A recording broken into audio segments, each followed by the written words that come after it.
kinokondisyon nila sarili nila about shopping.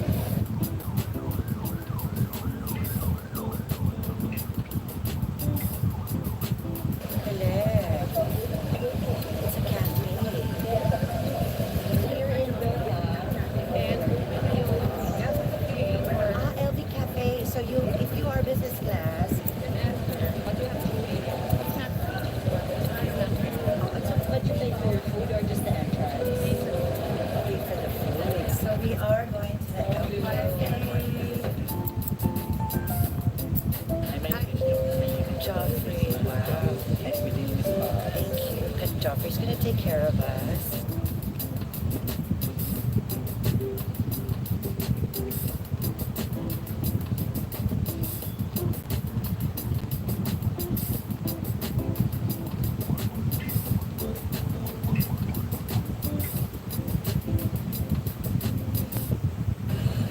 We made it to Prague! Yay!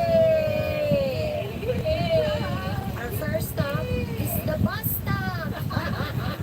We're waiting for our luggage, lining up. So one more and we are complete. We are going to our hotel.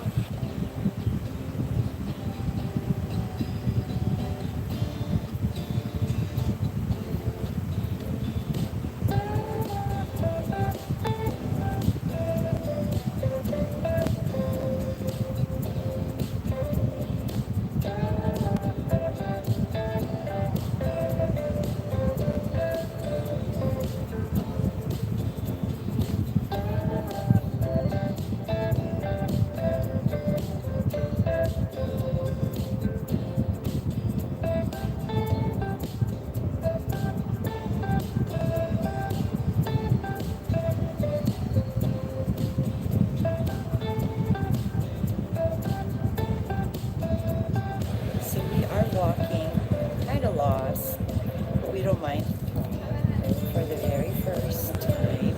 It's my first time here. So that's definitely poppin'. This is where we are eating today. Let's go, girl.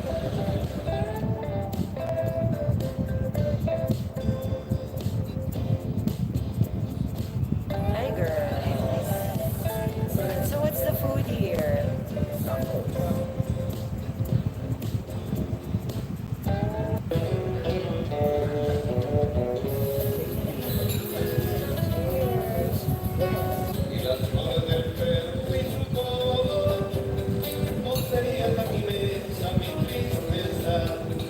So we finally finished our dinner.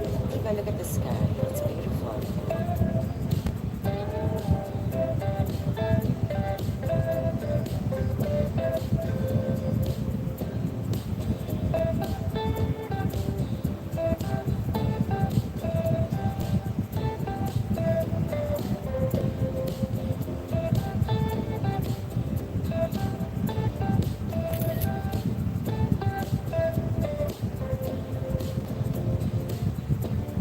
Historical Prague, they were never the city Prague together until 19th century. They were separate cities. It's raining today. We're drizzling. We're going to church. Our first stop. Our first day. Hi, Mayor. Nothing can stop this tour. Not even this rain. Let's be careful. Punta na kami sa church.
this cathedral.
Sis, okay ba? Okay ba yung chocolate mo? Sarap.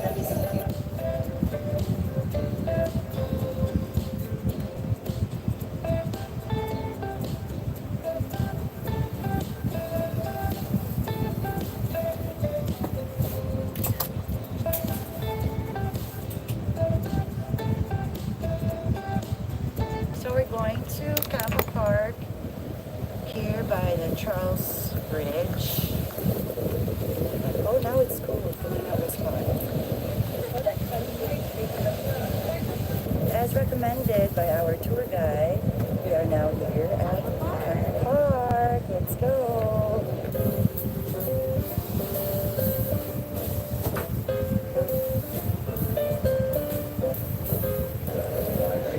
Here's the bridge.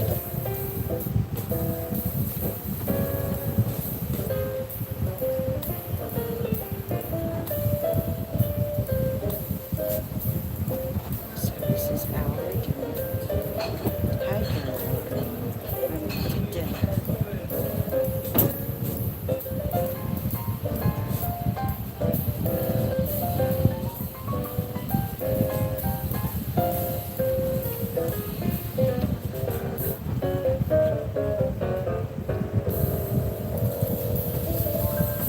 So hi, we are on our way to Vienna. The whole gang's here. Hi girls, I'm Victoria.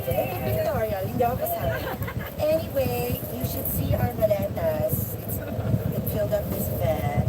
And I think it's a 5-hour trip. But we will have like stopovers.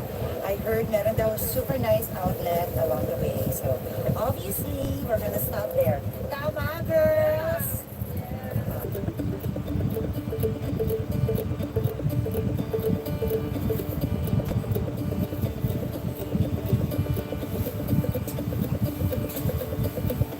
So this is our view. Look at this. Here at the lounge.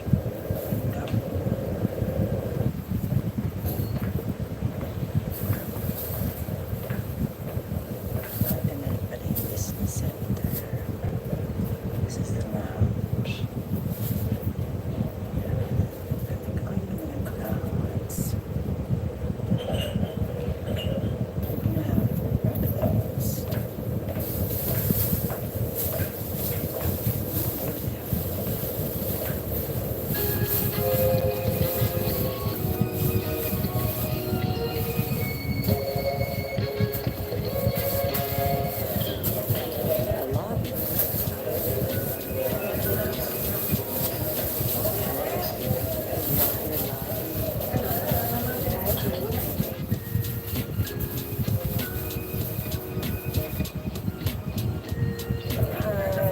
Today we are in Vienna, but we're going to, where are we going?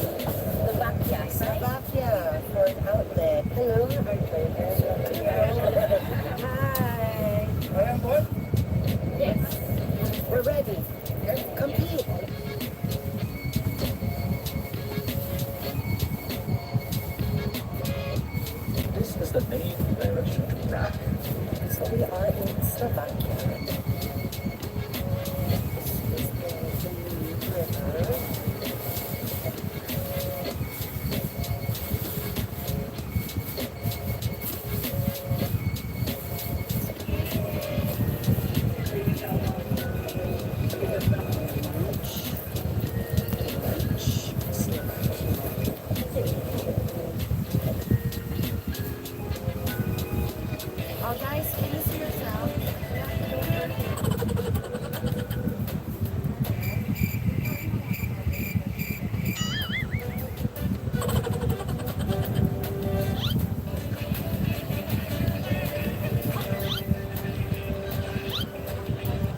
No,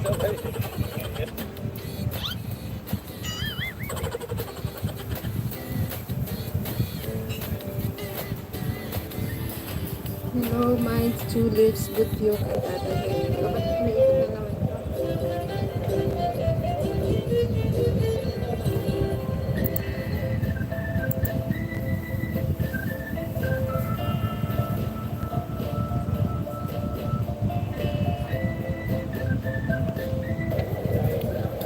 This is the square. This now. This is their candy place here. Let me just show it to you. It's yum.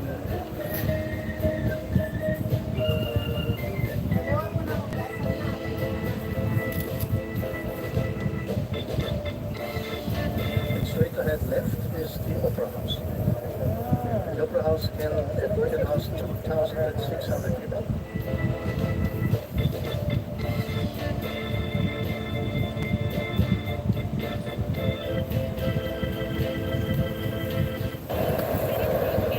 City tour Vienna.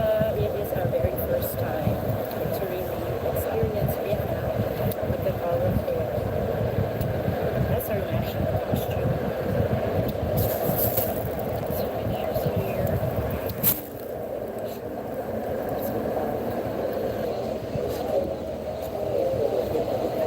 Excited? You can get the first idea what kind of house this is. We will find a better photo spot.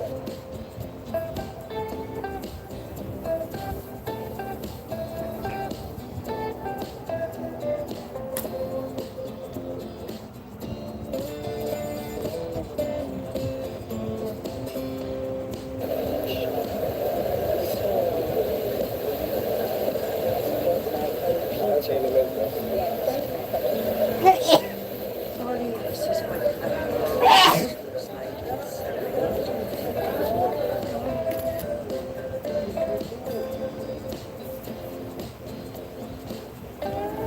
That's why we call it the Chevron yellow. Kind of Chevron yellow is the colors. So we are now entering Schönbrunn Castle. We are taking a tour to this is the entrance. Maria Theresa is actually painted at the age of 40. 4 years old.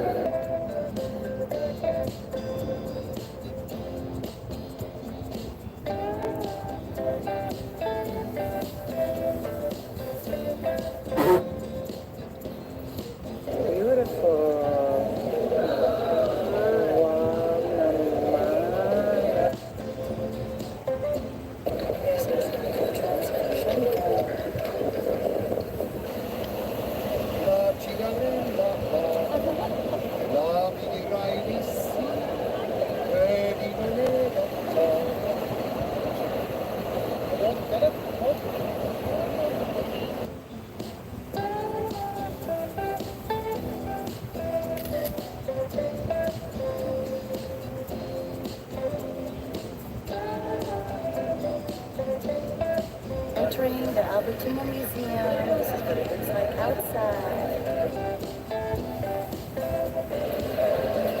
We made it. Here we are.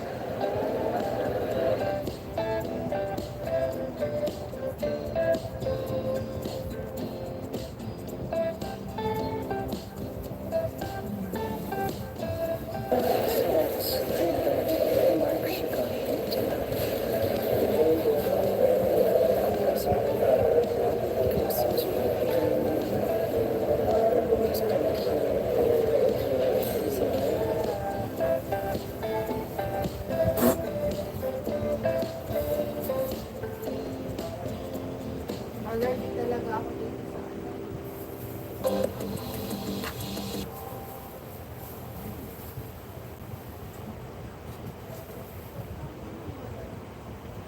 Hello everyone! Welcome to What's Poppin'! Today, dumayo po kami dito sa San Jose del Monte to check out one of their trendiest places. JB Cafe is one of the newest places here. Scandinavian concept, great view, sarap coffee, and of course they serve super yummy comfort food.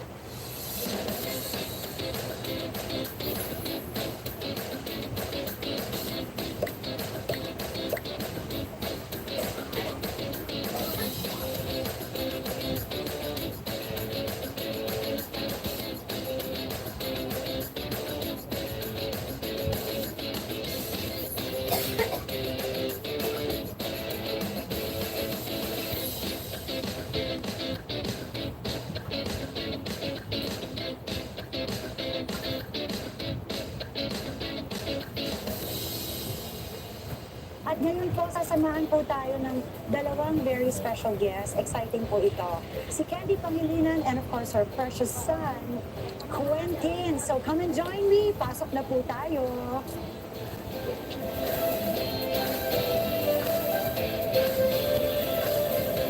Ano nga ba po yung concept ng look nyo? Scandinavian look po. Hindi ko friends. Yeah. Well, very good. This is good too.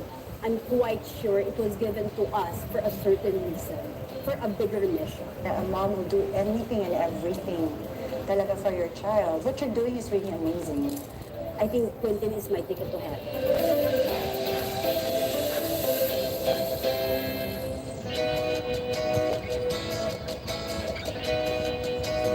Okay, ito na po tayo sa ating game with Quentin and Candy. Dice the dance. Si Quentin will roll the dice and then may specific dance yon or question. So, okay.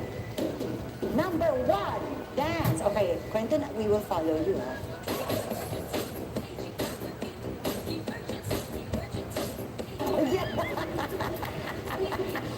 Okay, hey. That's number 1. Next. Number 5. Ayan. Question. Ayan. What is something your mom has taught you that you find really important? Wala.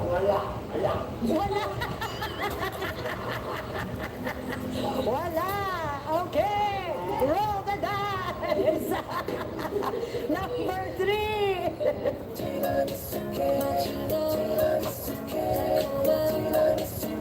Ayan to learn, a challenge. Okay. Yay. Number 4. Ano ang dream ni Kinky? Asa sa wala serve. Serve lang daw, mag-serve. Sir. Yay. Yes, last. Nice. Did you play football, guys? Number six. It's a dance. It's another dance.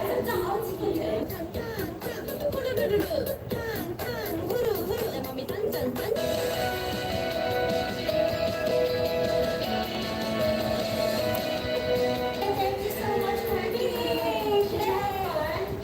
Thank you, Wendy. Thank you. Thank you so much for playing with us. Thank you, Mom.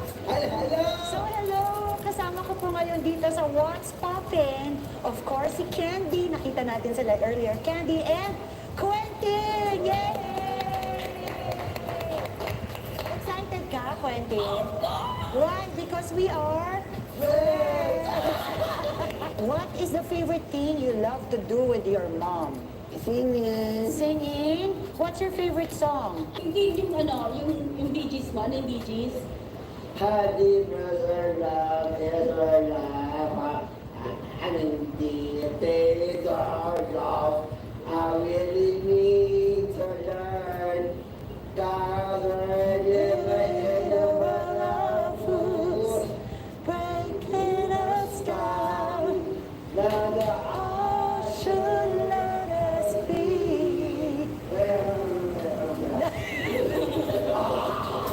Yay!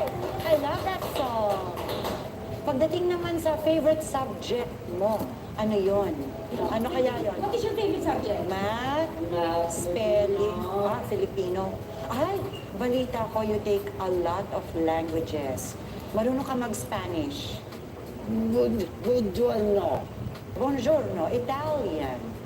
Oh, buongiorno. Oh, what about Spanish? Altica. Hola, chica. Pareho kami ng baon ng Spanish, girl. Hola, chica. Como? Sama. Ah, Saba, French.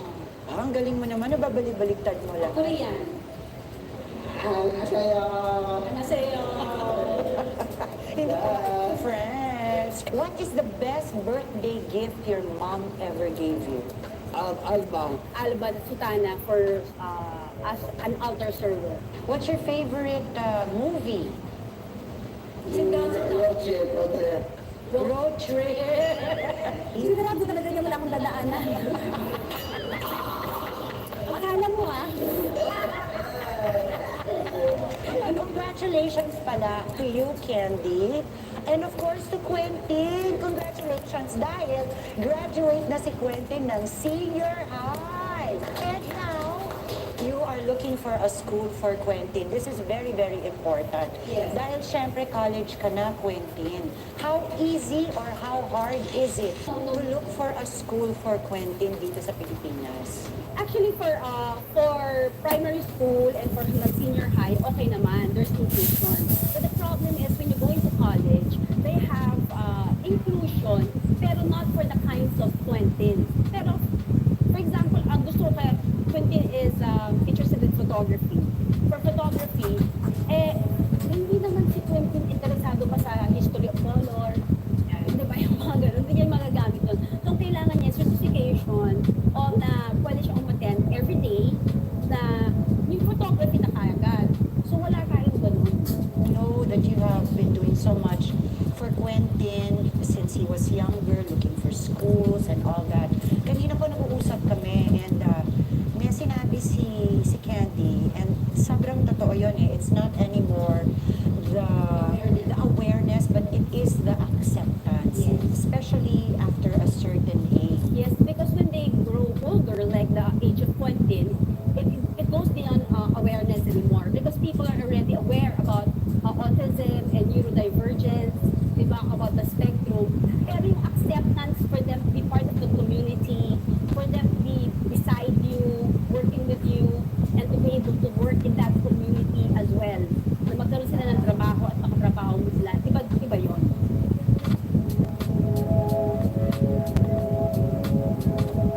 So right now, Quentin, we're gonna play a game. It's gonna be called the Mystery Box. Choose one item, close your eyes. Okay, choose one, and then you explain. First item. Hey, What do you call it?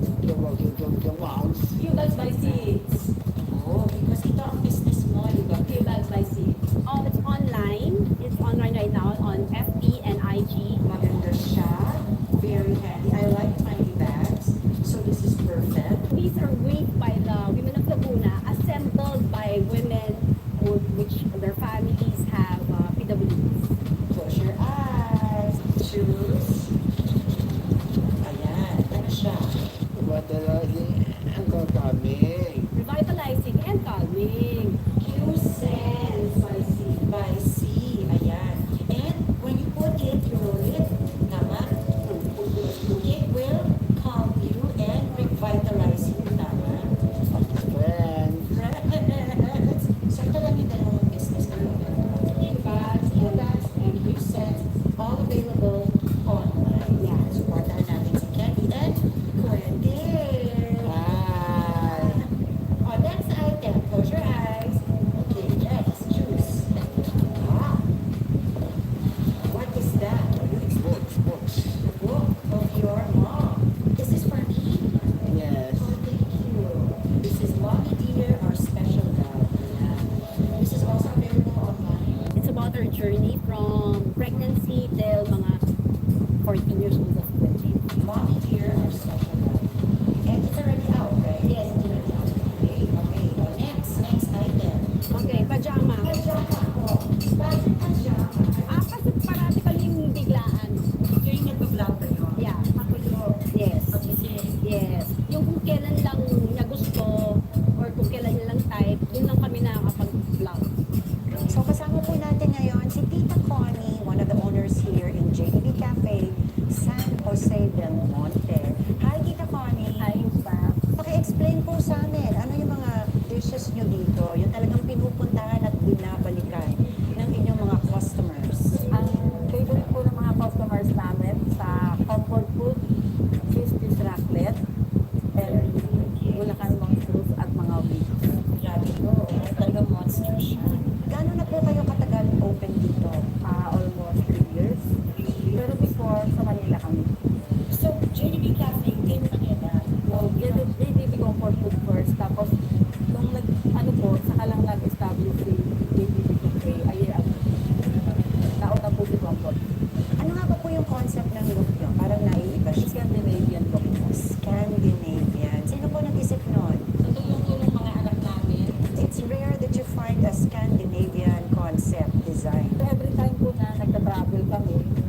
sure po namin na pumupunta kami sa mga cozy cafe, mga charming restaurant. Then sabi ng mga anak namin na ituloy namin dito sa aming bayan sa Del Monte, Bulacan. Something to try. Sabi nga nila, sit back, relax, and sip your coffee. Invite niyo po sila, tita, dito sa JB Cafe. Iniimbitahan po namin kayo na puntahan kami dito sa San Jose del Monte, Bulacan. Try ang aming cafe. JDB Cafe. Thank you, Tita Connie. Thank you.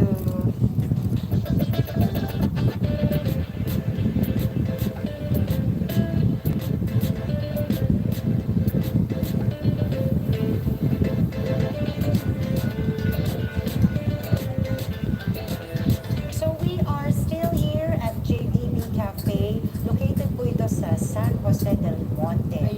I think, ito po ang mga specialties nila dito sa JDB Cafe. Ang konti. At saka ang liliit ng portions. Grabe ha. So ito na po yung favorite part ko dito sa What's Poppin' because we get to try all these signature dishes here from JDB Cafe. Later tatanungin kita kung ano yung pinaka-favorite mo. Okay. Yan ang ating top picks. In the meantime, dig in. Kain na tayo. Ayan. Bulacan Monstrous. Kasi ito, yeah, Shrimp balls. triple patty and one chicken. Oh, grabe. Ito naman yung kanilang burger na merong raclette. Sarap. Sarap na yun. Grabe. Sarap din ka. Harap. Ito, cheesy adobo, no? Maharap yan. Grabe.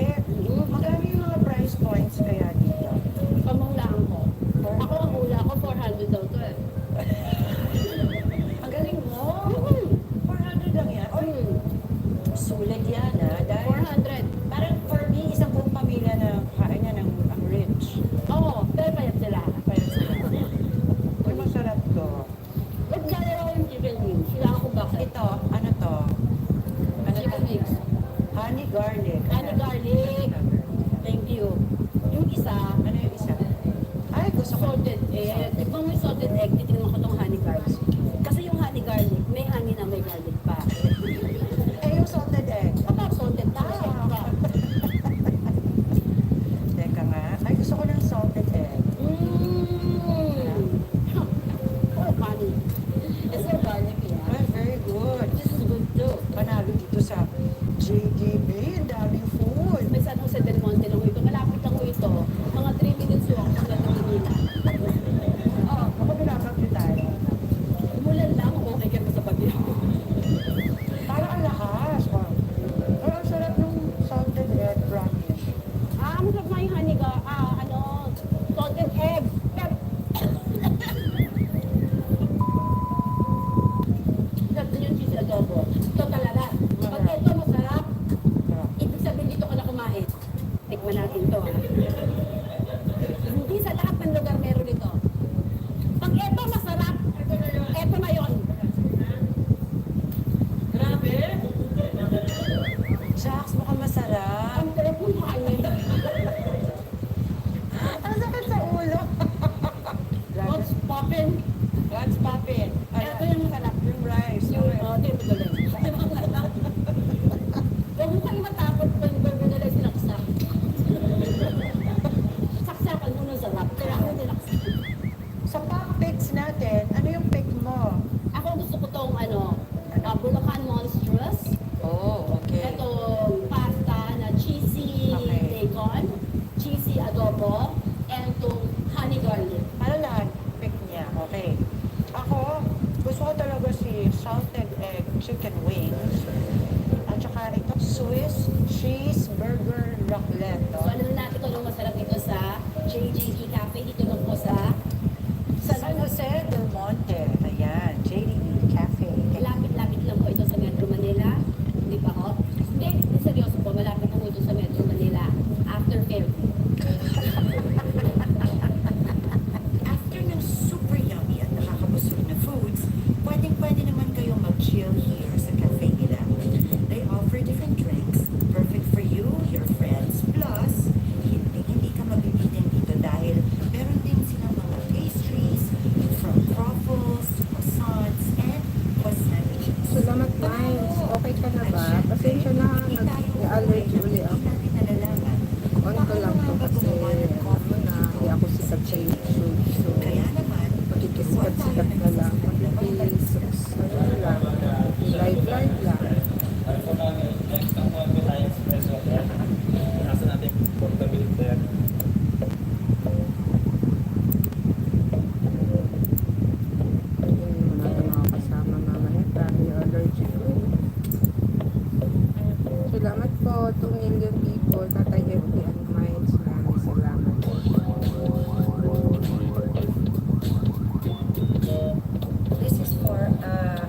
Bawi nila ako sa shorts ko kasi doon para may views pa ako.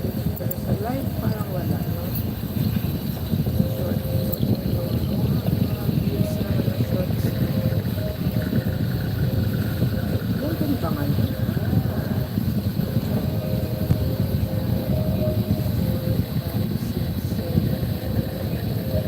Yan na yung shot ko. Yes, yan na po yung shot. Kung gusto yung walang Americano, water na lang po. Puro water na. Pero ito, espresso. Yes po, espresso. Alright. Okay.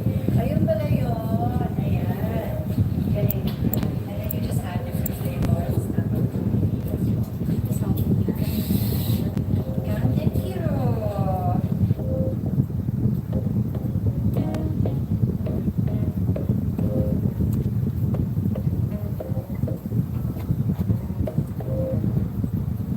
So right now, I have naman my moment, of course, we can be, ayan. It is already very difficult to be a single mom.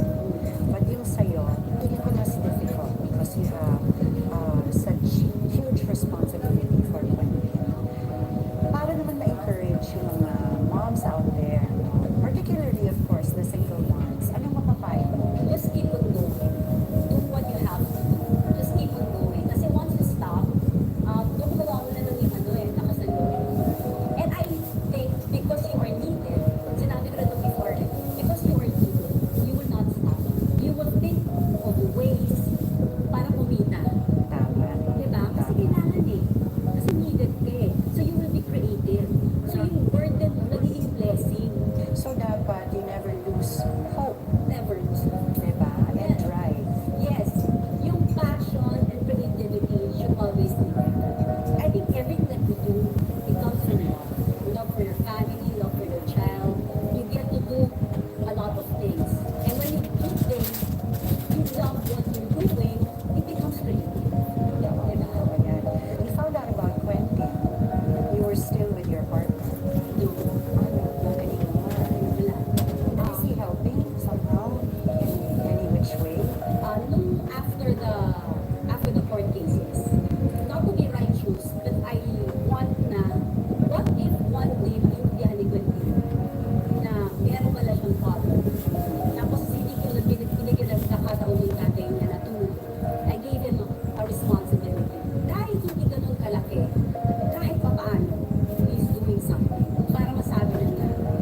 okay ka lang ng okay. Yes ka na lang ng yes. Is this by design? I mean, what fuels you?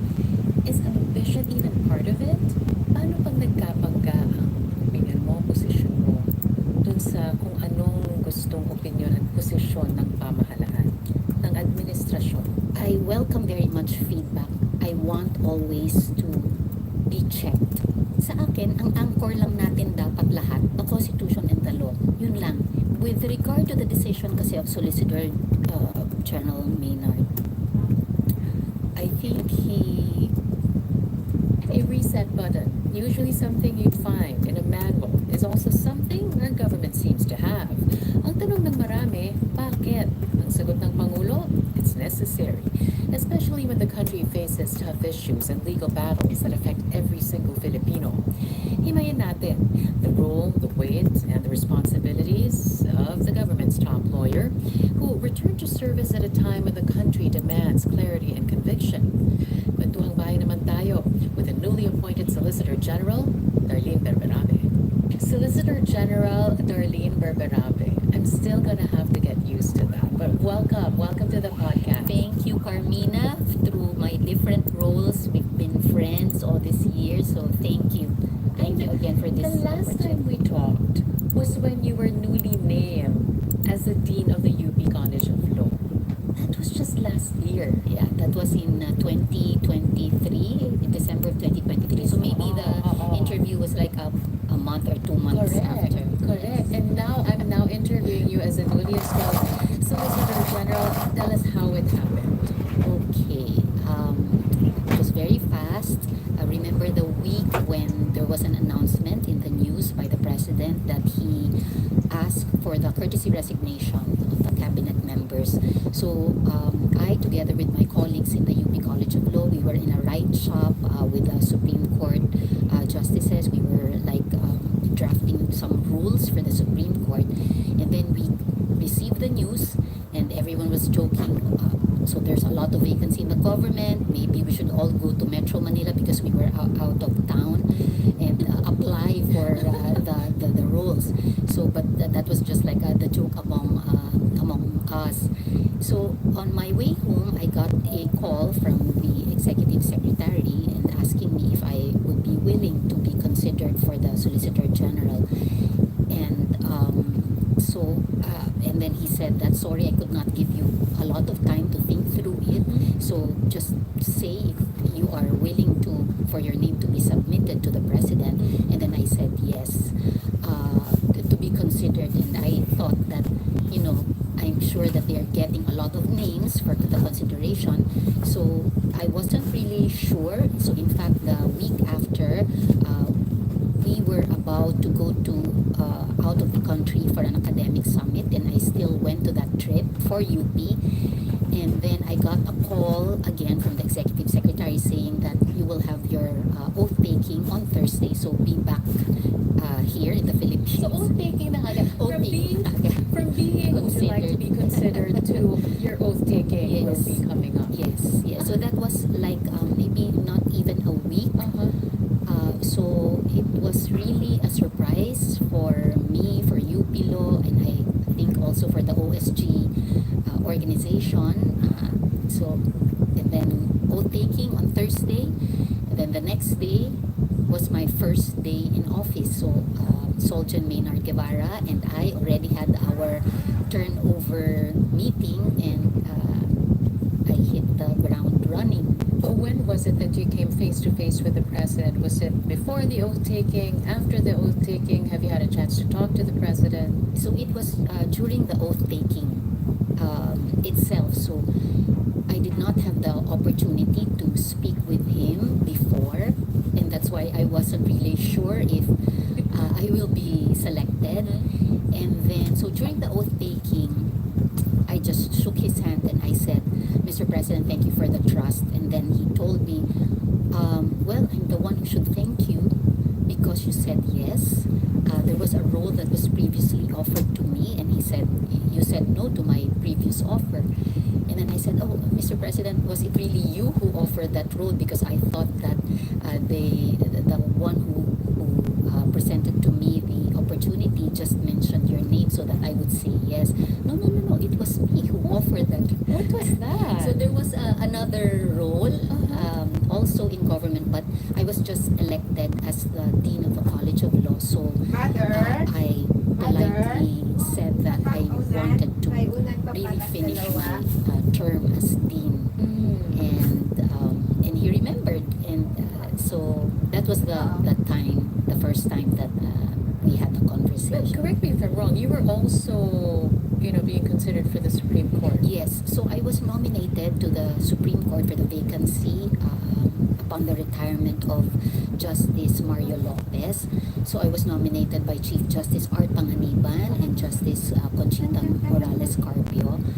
And so there was also a process, a lot of examinations, public panel interview, and I wasn't sure because they will submit the Judicial Bar Council will come up with a short list to be submitted to the Office of the President for his selection, and then it came out after I already took my oath. So I was part of the short list as well. Hindi ka ba naguluhan? Ano bang pipiliin? Because you already, at that time, when you said, okay, it's fine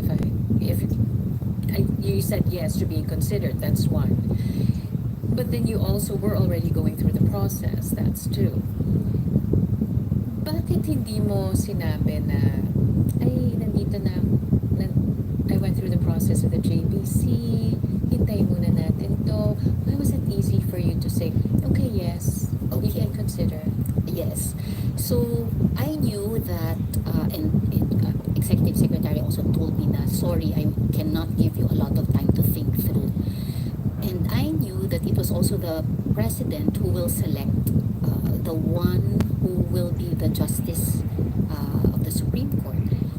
So if he will eventually select me as the Solicitor General, then that also meant that he's not going to choose me for the justice. So because he's the decision maker. So it was just a matter of the fit and Yes. what he needs at this moment. Yes. So he has the discretion and he has the wisdom of who to put in a particular role. So I just took it as, okay, you be here in this role. Which brings me to the question, why was it, I've known you, as you said, for years, and it's always easy for you to just say yes, okay. Diba? Tanungin ka, Darlene, pwede ka bang ganito? Okay ka lang ng okay. Yes ka na lang ng yes. Is this by design? What fuels you? Is ambition even part of it? Okay, so when I'm asked that question, or when you also put it like it's easy for me, it's actually, well, from my perspective, it's not. It's also at the same time, it's also easy in the sense that I am willing and open to accept an opportunity even if it gives a lot of uncertainty. So my exhibit A is Pag-ibig Fund. So I was already preparing to go to Singapore to be an expat for Procter & Gamble, a multinational. And then Vice President Binay also asked me that question, are you willing to be considered? It's the same. And then I said yes. And then a few days after, I was appointed by President Pinoy. So, and I didn't know anything about housing and finance. I didn't know anything about management. I only had one person, one paralegal in Procter & Gamble. And then I was thrust in that role, 5,000 employees in the organization. So it was a lot of playing by ear, listening to the people who have been there for so many years, asking them questions. There was a comment when I became CEO, some people who didn't welcome my being the new CEO, their comment was, oh, bakit yan yung ginawang CEO? Galing sa Procter & Gamble, ang alam lang yan, magbenta ng detergent. And so all my supporters were like trying to tell me, CEO, this is their comment against you. And then I said, ganun ba? Tama naman yung comment nila wala nga naman akong alam dito sa housing finance. So, but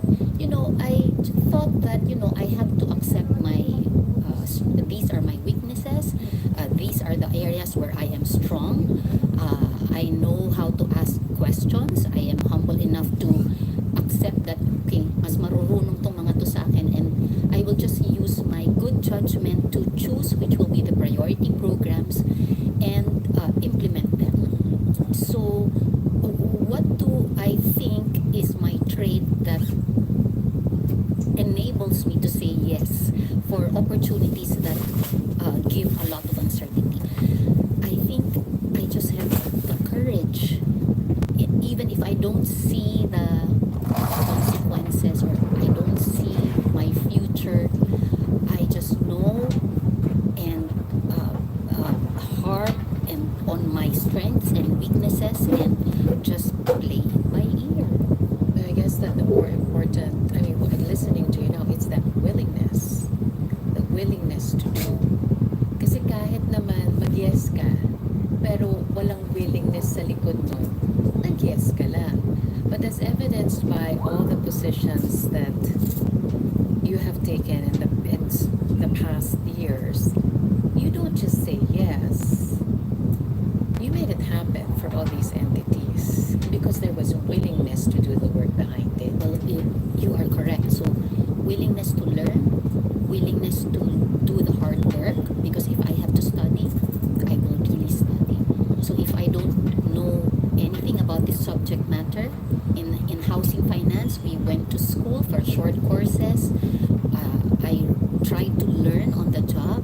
So, same with the deanship for the academe, and then now with the Solicitor General. So, I am back to like reading and studying, and it helped that I haven't really stopped being a student. So when I was dean, I was in fact in the middle of pursuing my PhD in philosophy.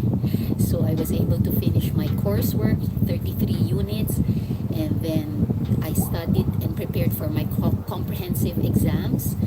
That happened in December 2024. I passed my comprehensive exam, so I'm in the stage of my dissertation. So I think that helped because I'm used to reading, I'm used to writing. But here's the thing, I mean, I'm listening to you now, right? Soljan, Berberabe, but isa lang naman ang relo natin lahat, di ba? Yung 1 o'clock sa akin, 1 o'clock din sa'yo.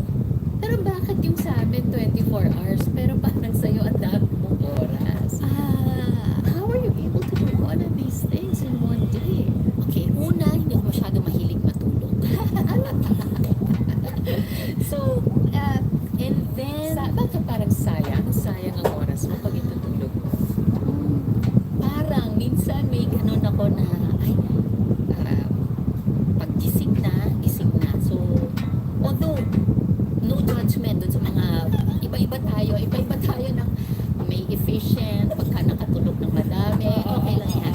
So, but for me, when I wake up, parang I need to take care of our dog, so I have to walk him, and then I want also to be able to cook for my family, and then I have to like order items for the grocery. So, medyo personal and then professional. Gusto ko parang wired din ako in a certain way. So that's why I take on a lot of tasks, and other people might say, ay, she has so much on her plate, but I don't feel it naman. Parang I'm able to parang organize lang the hours of my day, and then I'm able to exercise every day as well. So when I wake up, so I exercise for 40 minutes, and that's part of my day. It gives me the right mood and energy every day to start my work. Hindi pa rin ako magpapaniwala that you do all the, I mean,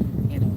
But let's talk about the tasks. You say you're able to take on all these tasks. And this recent one, I mean, what a task, being the Solicitor General of the Republic. Iba kasi yan eh. Pagiging abogado ng gobyerno, ng Republika, kung kinakailangan na nandyan ka. What makes this particularly interesting to you? You also said you've never stopped being a student. But what is it about this position now that is particularly interesting? Okay, medyo interesting, challenging, because because the role of the Solicitor General is the principal defender of the Republic of the Philippines. So I am now back to my profession, which is law practice. So I've started my law practice after taking up law and graduating and taking the bar in 1999. So, and then I moved to a management track. Okay, so now I'm just back to law practice. So this is a very big opportunity to shape jurisprudence, so meaning how we frame the issues that are confronting our country. If there are matters which are of transcendental importance to the nation and to promote the public welfare, there is also opportunity to raise certain issues and maybe elevate the discourse with regard to certain legal matters that can be decided by the Supreme Court.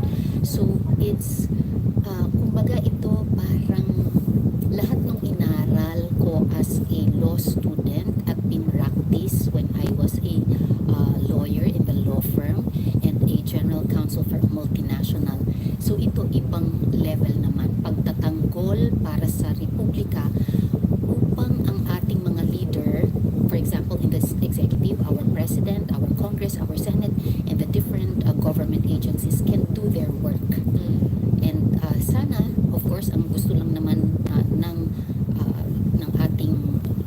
ating lahat, walang aabuso sa kapangyarihan at kung maaayos lang na gagampanan kung ano ang mandato natin, sana makatulong naman ang Office of the Solicitor General to defend the actions that are promoting the public welfare. Paano pag nagkabangga? Paano pag nagkabangga ang opinion mo, posisyon mo, dun sa kung anong gustong opinion at posisyon ng pamahalaan, ng administrasyon? Sa akin, ang anchor ko at saka tingin ko dapat din ang anchor ng ating mga leaders would be the Constitution and the law. Kasi batas na nang ginawa ang ating legislators. So ang gagawin lang naman ng executive, tupadin yung mga batas. Okay? So kaya nga executive, so execute na the programs, and then the law is there to support the execution of the programs. Legislature, gumawa naman ng mga batas. Judiciary, interpret the law. So kanya-kanya ng role eh. So sa akin, for example, meron akong mga personal convictions not necessarily reflected sa batas. Sa akin, ang anchor lang natin dapat lahat, the Constitution and the law. Yun lang. And then, what is the spirit behind the law and the Constitution? So, laging rule of law should be for the promotion of justice. So, what is just? Kaya sa akin, when the law is implemented, when the law is interpreted, there is always the text that you go to. Kasi importanteng basahin, paano ba yan sinulat? You don't have to be a lawyer to understand and, okay, this is applicable to me. Kailangan bawat isang ordinaryong tao na iintindihan siya. So, and then the spirit of the law is, it is not there to oppress the marginalized, the poor, those who cannot defend themselves. So the law is there so that we will have a just society. So always the spirit should be taken into consideration. Kaya sa akin, as the law firm, as the legal defender of the Republic, there is also that role and opportunity for me to sana to advise also the potential clients, the government agencies, to follow what the Constitution and the law says para makaiwas na tayo doon sa mga conflict. Which we're gonna go to in a bit. But first, alam naman natin yung nangyari dun sa sinundan yung Solicitor General, Bernardo Guevara. We talk about the ICC jurisdiction. He had to make that decision to recuse because it cannot differ from the stand that he had taken in the previous administration. So let me ask you now, Sojan, what is your regarding the jurisdiction of the ICC in the Duterte drug war cases? With regard to the decision kasi of Solicitor General Maynard, I think he was trying really to come up with a consistent position, and previously the pronouncements also of the president then was ICC did not have jurisdiction. So I am not just able to say with to confer with the Secretary of Justice, with the legal team of the President as well with regard to this, but the OSG is open to reconsider that position, maybe because there were different events that happened in different consideration, especially when the Secretary of Justice invoked also the cooperation with the Interpol. Okay, so at yun ang kailangan namin pag-usapan. Okay, so because again, I am mindful that we defend the actions and the decisions of the Republic and now represented by the President of the Republic of the Philippines. Kasi mahirap naman na magkasalungat. Mahirap talaga kasi ang abogado pati meron siyang unique role talaga, kahit na mas madaling maintindihan siguro ng mga private citizens. Pag kumukuha ka ng abogado, gusto mo yung abogado na iintindihan yung interest mo at ipinagtatanggol at sinusuportahan yung interest mo. Oras na yung abogado mo, hindi na kayo aligned. Kahit siguro yung abogado magsasabi na I think client, it is true that you have to replace the lawyer kasi kailangan trusted mo ang iyong abogado. So kailangan pareho kayo ng pagtingin at kailangan naman si abogado rin, dahil kung mali ang gusto ni kliyente, si abogado meron ding responsibilidad na sabihin ito ang tama, ito ang mali. Yeah. Not to say that the President didn't trust the former Solchen. Hindi po ganun yung nangyari. Hindi ganun. And in fact, in my conversation with the President, you know, he had very good words for Solchen Maynard. Okay, he said that he trusted Solchen Maynard very much. He was Maynard was the family's lawyer. That's my understanding as well, and the relationship was long-standing. So perhaps there are like some political considerations or appearances that that mattered at a certain point in time. There are talks, Soljan, that maybe the country should reconsider going back to the ICC. Will your office have anything to do with that? Considering that there is a question before the court as well. Okay, so perhaps the President could ask for the inputs of the OSG with regard to the legality or what will be the legal impact, so advisory. But usually the role really and the responsibility of the OSG is when there are already cases that have been filed. Pero mahirap naman din siguro kung right this moment, while there is this unresolved issue still with the former president, na magre-rejoin sa ICC, wouldn't that muddle things? Well, maybe not, because there has already been a decision by the ICC that they have jurisdiction. Okay. Tapos, meron na rin mga parties and they have their councils. So, tutuloy-tuloy na lang siya. So, I think that the consideration, I am not sure with regard to the definite position of the president. I just heard also the spokesperson say that that the president is studying that option. So I don't think that that's an impediment, but I think that the consideration would be what will be the policy of this government with regard to the human rights protection and respect for international law. You know, we've seen the office of the Solicitor General get weaponized. What assurance can you give the public, Soljan Berberabe, that under your watch, this will not happen? In my different roles, I value very much integrity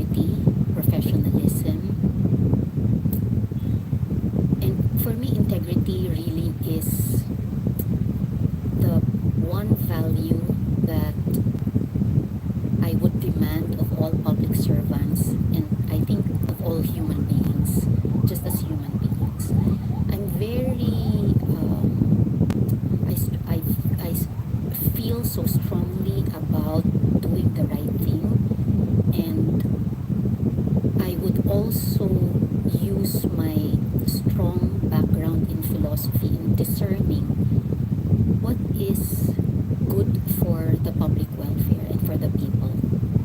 I did not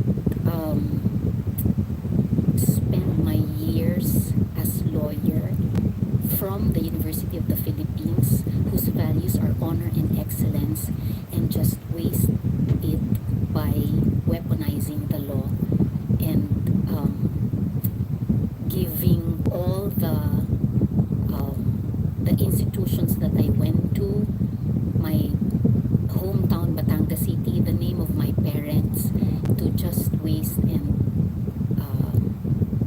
not give due consideration to what is good for the Filipino people. I take this as an opportunity that this is like the highest chance to serve our country and be part of nation building. I welcome very much feedback. I want always to be checked, okay? And I don't think that it is a sign of weakness to be corrected when I think that I'm the only one that has the monopoly for the best ideas. So, and that's why I always am open and welcome to feedback if if they think that I'm not doing the correct decision for a particular case. I like what you said. In so many words, ang sinasabi ni Apostol Jen, filosofiya, hindi politika. Yes. Philosophy for me is important in the sense that it's a lot of discerning what the law is for, and that cannot be taken for granted. Okay? Kasi pwede tayong laging technicality ang pinag-uusapan. Ang dahil yan, ha? Pag kasi sinabi mo ng technicality, kahit anong technicality, pwedeng mahanap na nakita naman nating nangyari. Yes. So, ang ginagawa ko kasi usually pagka mga abogado, yung training kasi rin namin sa law school, parang if you are tied to a particular cause, sometimes you get carried away na kahit na nakita mo na naman na may point naman siya talaga, pero hindi, pagtatanggol ko to. So, kaya sa akin, importante yung and in fact sa Solicitor General, may mga certain cases na initially, ito yung position niya, pero pag nakita niya na, ay, mali, inosente pala yung accused. So, pero representing siya ng Republic of the People of the Philippines. So, pwede siyang mag-change ng position kasi as tribune of the people, kailangan hindi niya hayaan na merong inosenteng tao na mako-convict. So, pag oras na nakita niya na mali pala yung position niya, na taliwas pala yung tama dun sa interest ng kliyente niya, pwede siyang bumaliktad ng position. So, which emphasizes that there is a unique role for the Solicitor General as tribune of the people. Pwede, kaya mo. Knowing yourself, are you able to do that? So, lahat ng mga nag-congratulate sa akin, parang isang common lang na message ang sinasabi ko sa kanila. I'm mustering all my courage and really praying for wisdom because I'm committed to really give all of my courage to make the right decision for our country.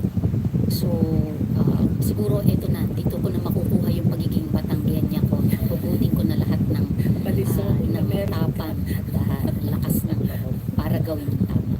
Let's talk about impeachment. Alam naman natin, ayan ang pinag-uusapan. And I know for a fact that it may just end up having the Office of the Solicitor General within the mix. We don't want to go into details. Of course, we don't want to compromise whatever it is that the OSG will do. But give us a sense of the parameters or the factors that will lead the impeachment of the Vice President to the doorstep of the OSG. So ngayon, meron tayong mga nagbabanggaan na magkakaiba yung posisyon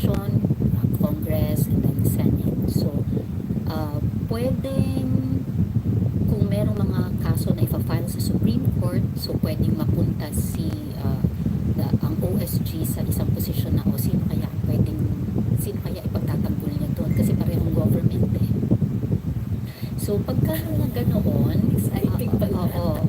So meron din na again discernment kung alin dito ang posisyon, or pwede rin naman na dahil pareho siyang government agency, pwede rin naman na ang OSG will take a stand na okay, Senate, your legal counsel, you will be represented by your legal counsel, and House of Representatives, you will be represented by your legal counsel. Pwedeng ganoon.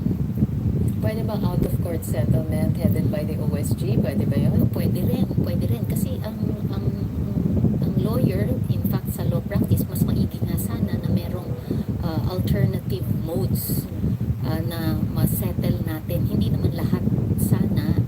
Pangit din yung meron kang conflict or meron kang dispute, lagi yung sasabihin mo, file mo sa court or i-file mo sa Supreme Court. Ang tunay na buhay naman, di naman ganun nangyayari, diba? So sana, pag-uusap para maklarify saan ba ang diferensya natin. Baka naman, hindi talaga diferensya. So minsan, may pride lang, and I'm making this like general lang. So parang kahit sa ordinary disputes kasi ganun din ang nangyayari. So minsan kaya kailangan meron kang mediator. But if that were to happen, ito ano lang to naglalaro lang yung isip ko dito, but if that were to happen, can the OSG just step in at any point, or kailangan na patawag ka ng Senado o ng Kongreso para sabihin, tulungan mo naman kami dito? So pagka ngayon kasi na nakatingin tayong lahat, di ba, mga tao, and these are our elected officials, so nasa legislative branch of the government at meron silang kani-kanilang responsibility. So para sa akin, from the executive, our leaders from the executive branch, legislature, so let them do their work.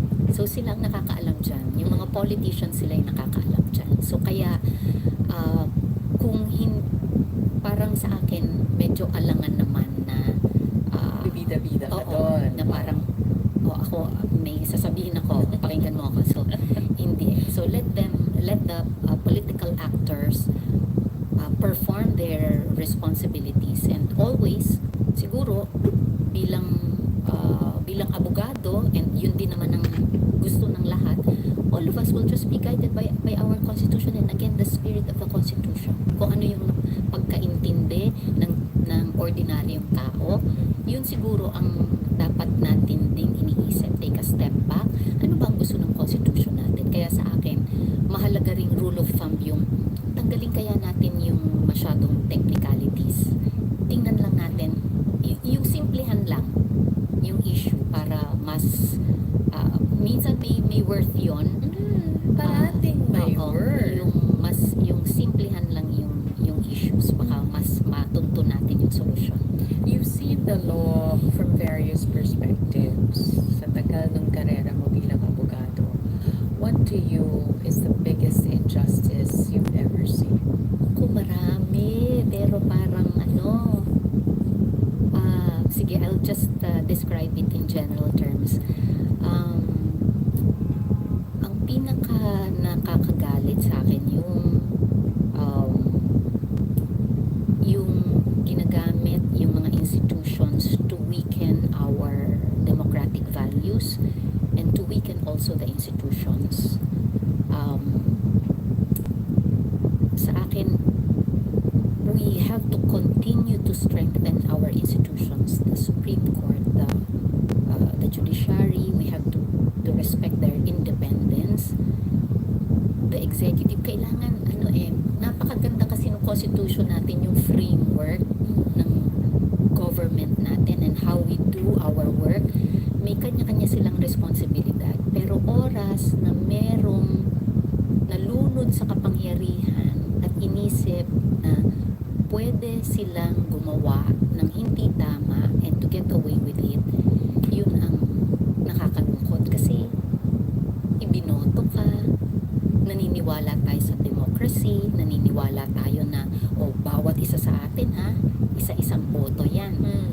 Diba? Hindi tayo kagaya ng mga iba na may electoral college. Sa atin ang laki ng respeto natin sa bawat isa. Boboto ka. Kung sino yung pipiliin mo, these are the leaders that you put in power. So, ang gusto lang natin, sana, when you use that power, isipin mo naman, that's a public trust, that's, you're accountable to the people, may hangganan ang kapangyarihan, hindi yan unlimited. And you have to respect also the trust that has been reposed on you by the people. So, sa akin, kung na-corrupt yung institutions, yun yung parang Biggest injustice. foul sa akin. Let's talk about the greatest challenge ahead, knowing that that's the biggest injustice you've ever seen and continue to see. Now, as the Solicitor General, what to you is your biggest challenge, the biggest challenge ahead of your office? So, to me, because of the many political events that are unfolding, ano na nga kami parang, we have to study this issue kasi baka mag-ripen into litigation. At the next day, there's another case. Sabi mo sunod na pinapatay. Aside from the other routine cases that we are handling, all the expropriation, all the reversion cases, all the marriage-related cases. So I think the biggest challenge would be really to discern what is good for the Filipino people. Because, I'm always like, every day I'm reading at the mandate of the Solicitor General, and it is, you're the defender of the Republic of the Philippines, and then the next question is, okay, so what is the interest of the Republic of the Philippines? Because you have a lot of leaders, so what is that? So I think that, in every case, discerning really what is best for the Filipino people is the biggest challenge. Well, what about the fact that you were appointed by the sitting president? Does that complicate things for you? Pumapasok ba ang utang na loob para sundin kung ano man ang gusto niyang mangyari? At ito ang kailangan mong gawin. Okay, so just like for example, maybe the members of the judiciary, the members of the Supreme Court, who are all appointed by the President of the Republic of the Philippines. But the members of the judiciary, one of the values should be they should be independent and impartial. So those qualities should be upheld and respected by the people who are appointed by the President. So all of us, and I think also the President, he is minded to support what he thinks is right. He is minded, and his directions are what is said by the Constitution. This is what. So doon align kami. So kaya I get it.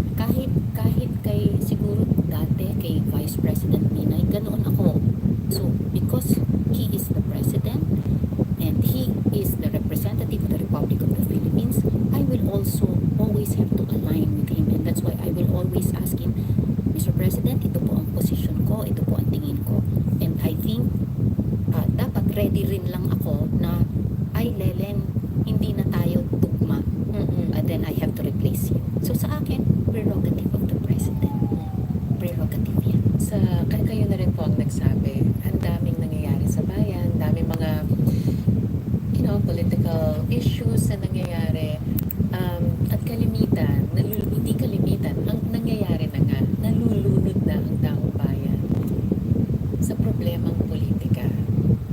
Pag kayo po ang tatanungin, so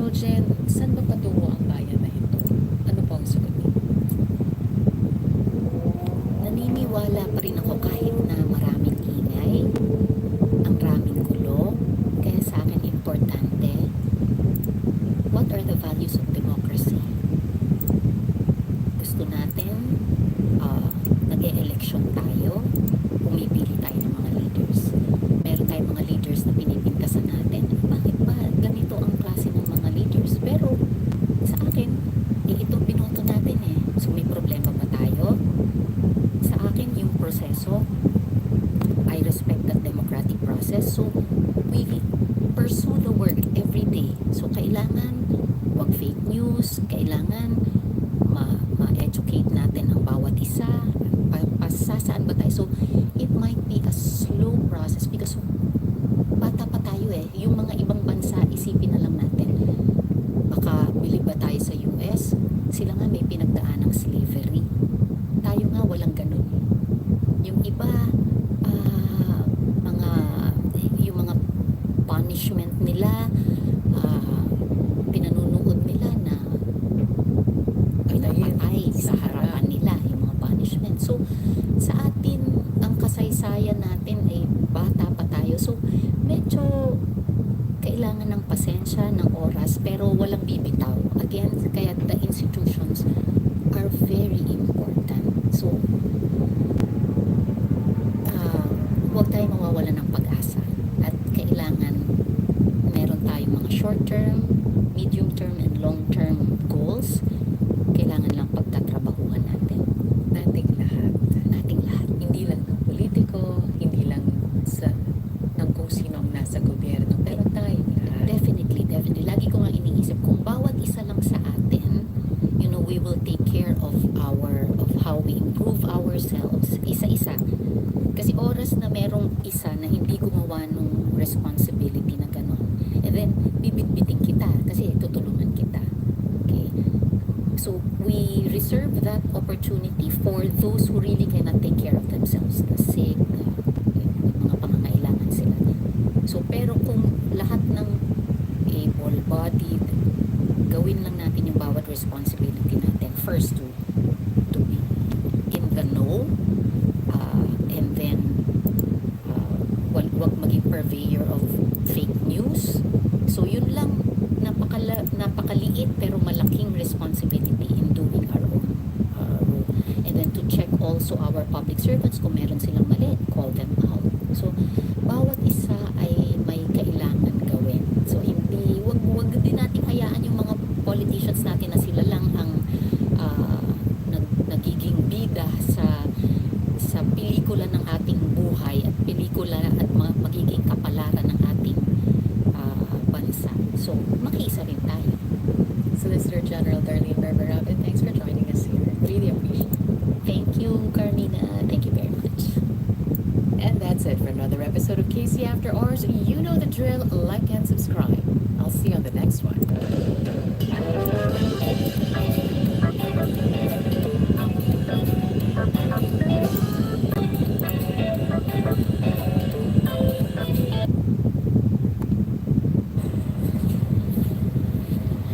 Welcome to another conversation off the clock. Hi, I'm Carmina Constantino Torres, and this is KC After Hours.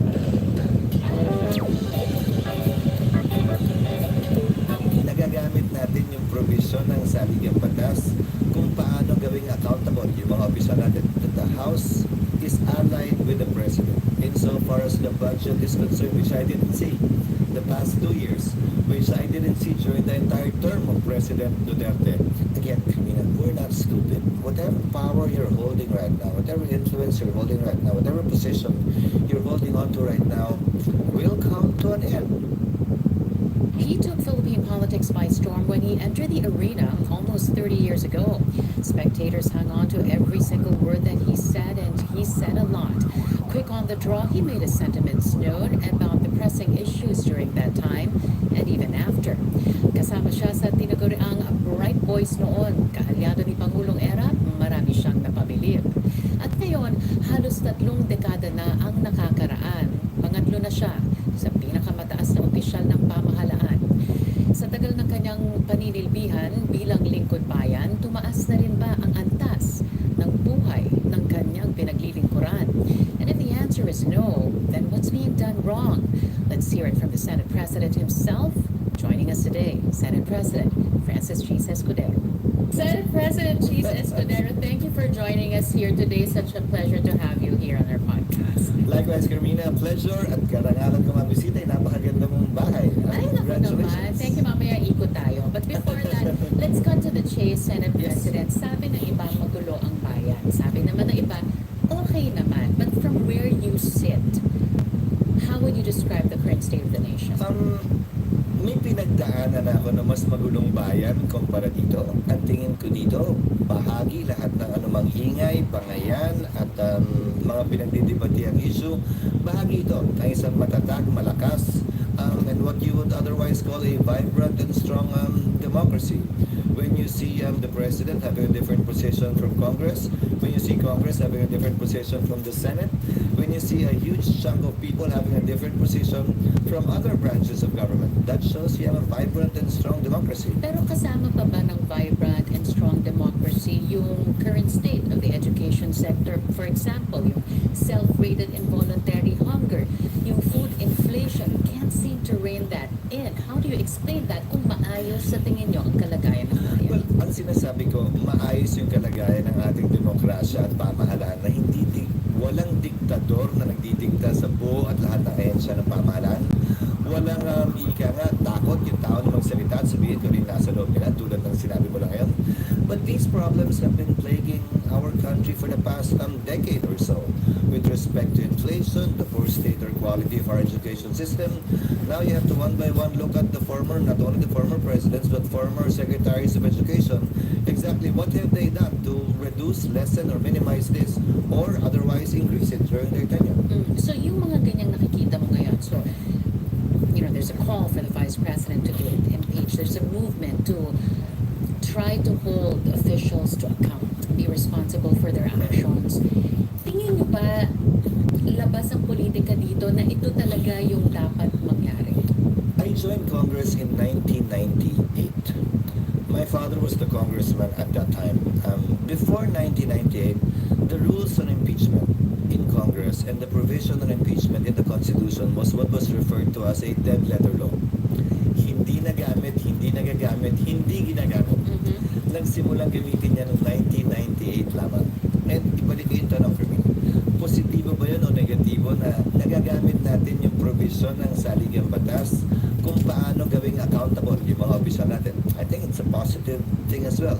There's nothing to be scared of about that, whether it's going to be done, whether it will be done now or later, because it is a provision, a process provided for in the Constitution to hold officials accountable. It's not extraordinary. It's not something that people should be scared of. It is, after all, part of our system of accountability and checks and balances. I think the people enshrined in our Constitution. Yeah, but I think the people know very well what their rights are. Ang problema, yung mga nasa poder. Kasi ang tagal-tagal na daw, sabi ng iba. I don't know by the time this airs kung umusad na ba or hindi. But at this point, as we speak, hindi pa rin umuusad yung impeachment complaints laban sa Vice Presidente. Lower House is taking its sweet time. Your thoughts on that? You have to understand, the President has taken a position that it is not the right time to be doing these things. And you have to understand too that it's a fact of life that the House is allied with the President to the tune of about 70-80%. So the House is simply reflecting the wishes, the desires of the President with respect to the impeachment being held in abeyance and not being done at this time. That would be the simplest explanation why you're seeing the current situation in the House. Pero hindi ba representante sila ng taong bayan? Oo, pero so? What do you mean by so? You don't get to decide things based on the survey results. Each election, every 3 years, in the case of members of Congress, in the case of senators, half of us will be facing election every 6 years.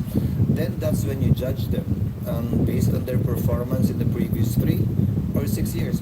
But it's very difficult, Carmina, to make decisions based on survey results or based on how loud the noise is for a particular side or how silent the noise is for the other side, because that's where the word or the phrase silent majority came from. Sometimes deep waters run silent and quieter. You've seen things happen. You've seen mob rule. You've seen mob mentality. Yes. You've seen how the powerful really use their position, right, for political gains. At this point in our history, what is very clear to you with regard to those in power and the power that they have? They haven't learned, that none of them learned from history, that nothing lasts forever. that at some point in time it will come to an end. I saw that and I realized that at a young age. I was 15 when EDSA 1 happened. My father was a minister of Marcos when EDSA 1 happened. But because our lives didn't change before EDSA and after EDSA, we didn't feel anything. But for those who wielded power differently at that time, well, I'm sure they felt a big shock the change that occurred.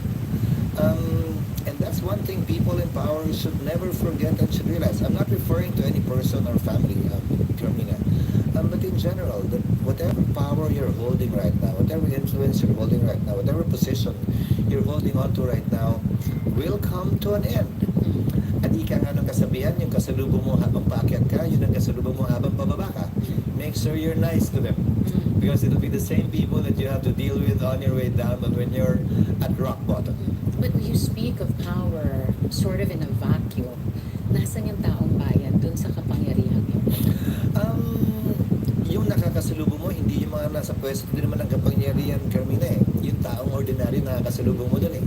As I said, if you treated them properly, if you served them well, then it will all come back to you. Whether you're in power or a smaller position or the higher position you used to hold, it really shouldn't matter. Yung iba kasi Senate President, alam nila very well what you just said, that nothing lasts forever, and therefore, they're gonna milk it for whatever it's worth. Marami kang kailangan ganyan. Pero dapat nakita rin nila sa kasaysayan na karamihan sa kanila pinagbayad at nagbayad dahil doon. Hindi man aktual na sila nakulong, hindi man aktual na binalik yung pera, pero sabihin mo na lang, law of karma, binawi, bumawi at binalik ng Diyos kung ano man yung kinuha eh, na hindi makataruan at hindi tama. Let's talk about the budget. People are talking about the budget. Which is a good thing. It's a good thing. Yeah. Pero ano ba talaga yung nangyari?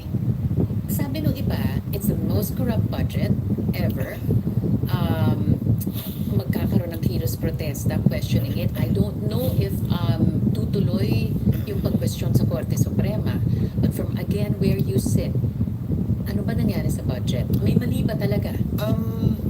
Congress decided on certain issues. The President disagreed with some of them and vetoed some, which is again part and parcel of the process. And I actually like it that the executive, the President himself, is taking an active role insofar as the budget is concerned, which I didn't see the past 2 years, which I didn't see during the entire term of President Duterte, when Congress actually held sway completely. And if you will compare the previous budgets with this budget, it's actually not too far off. In fact, in some aspects, it's better. I'll give you some examples. The unprogrammed fund last year was at 800 to 900 billion. Right now, it's at 530 billion for 2025. So approximately a 300 billion reduction compared to before. Now, if you ask me, that's illegal. Well, that question is pending before the Supreme Court. Why? When they gave the figure for the budget, Carmina, even you reported it out, it never included the unprogrammed fund. The totals given never included the unprogrammed fund because the release of this fund is contingent. Contingent upon BIR exceeding its targets, contingent upon new money coming in which was not expected, etc., etc. So it's never included as part of the budget since time immemorial. But then again, it's the first time being questioned before the Supreme Court. As a lawyer, I'd like to see the Supreme Court also weigh it. Number two, there were concerns about PhilHealth. Let me address it specifically too. Again, Carmina, we're not stupid. We're not all that bad. There's a reason why we do certain things too. I guess it just wasn't explained properly by the concerned individuals who are supposed to do it. Why are they not using it? Why do we keep on giving them money? Now they said it's unconstitutional. Excuse me. When the Constitution was written, PhilHealth was not yet in existence. So it's not unconstitutional. They said it's illegal. Agreed. There's a law that says sin taxes should go to PhilHealth. Yes. But, Carmina, previous Congresses cannot bind future Congresses. As Senate President, can I pass a law that says 30% of customs collection should go to the Bicol region because we're always hit by typhoons? 5 years from now, next year, 3 years from now, if I'm no longer Senate President and typhoon shifted to Mindanao and Northern Luzon, will the next Congress be bound by the law we passed today? The 30% should still be brought to Bicol? No. isn't it? Circumstances change, and laws passed before cannot bind future Congresses that will pass future laws depending on the situation. So anyway, that's where we're coming from. Now, what did PhilHealth say? What did DOH say? They will reduce the premiums and they will increase the benefits, even after we took out the 74. Why? They're using their funds, which is as it should be. At the end of the day, budgeting is about allocating scarce resources. If you're unable to allocate scarce resources properly, then you did the budget properly. Another aspect of the budget. To the high heavens, Secretary Angara complained about the reduction of the computerization program of DepEd, saying, what about the kids? The original proposed allocation was 12 billion. We put the 10 billion in that program fund. We retained 2 billion. Why? From 2022 until 2024, they had a total of 35 billion, give or take, funds allocated for computerization of DepEd for students, which they have not yet implemented. Not a single computer has been delivered to our kids. Why? For whatever reason, again, let them explain. But the 2022 funds already reverted last year by December 31 because the budget is only valid for 2 years. And here they are asking for more again. Can't Congress exact accountability and performance from the agencies, given that they're not performing well? Probably it's not Secretary Angara's fault because he only came in last June. But then again, it's the department that we're talking about, the performance of the department per se. In fact, if you look for a supplier anywhere in the world that can supply 35 billion worth of computers in one go, I doubt if you can find one. Trabahong tamad ba yung nangyari sa pagbalangkas ng budget? This is the budget process. In February, so that will be next month for the budget of 2026, the DBM will make a budget call. All agencies will present their dream sequence of what they want. And then the DBM will sift through it and give them caps. Hanggang dito lang kaya, hanggang dito lang kaya, dito lang. And then from that list, syempre hindi naman alam ni DBM ano ba talaga nangyayari sa DepEd, ano ba talaga nangyayari, etc. etc. Magbibigay sila ng NEP. But once it goes through the rigors of Congress, remember, this is the executive. Magkakakampi sila. This is Congress, a separate branch. Hindi kami magkakakampi necessarily. So it will go through the rigors of legislation, which it went through. Okay. Kaya nagkaroon ng difference. Now, what would you rather have, Carmina? Congress simply saying amen because the NEP is perfect, because DBM is perfect, the president is perfect, and we will just say, okay, whatever you want, we will just say amen to it and pass it. That was done during martial law, Carmina. Was it any better than now? Not necessarily. Pero halimbawa, yung humihingi ng budget na ganito, kasi yun na yung nakaugalian, pero hindi naman nila ginasta ng maayos, hindi napunta sa dapat mapunta, and yet they're asking for it again because they're used to it. Hindi ba pagkatamad yun? That's where Congress comes in. But that's why, hindi naman sa tamad, because it will go through the rigors of legislation. It goes through a process, as I said. Now, sometimes they're wrong, Carmina, sometimes Congress is wrong.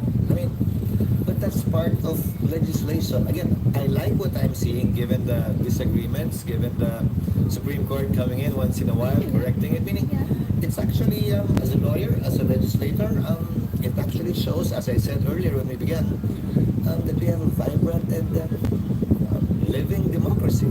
One more question about the budget before we move on. The DepEd.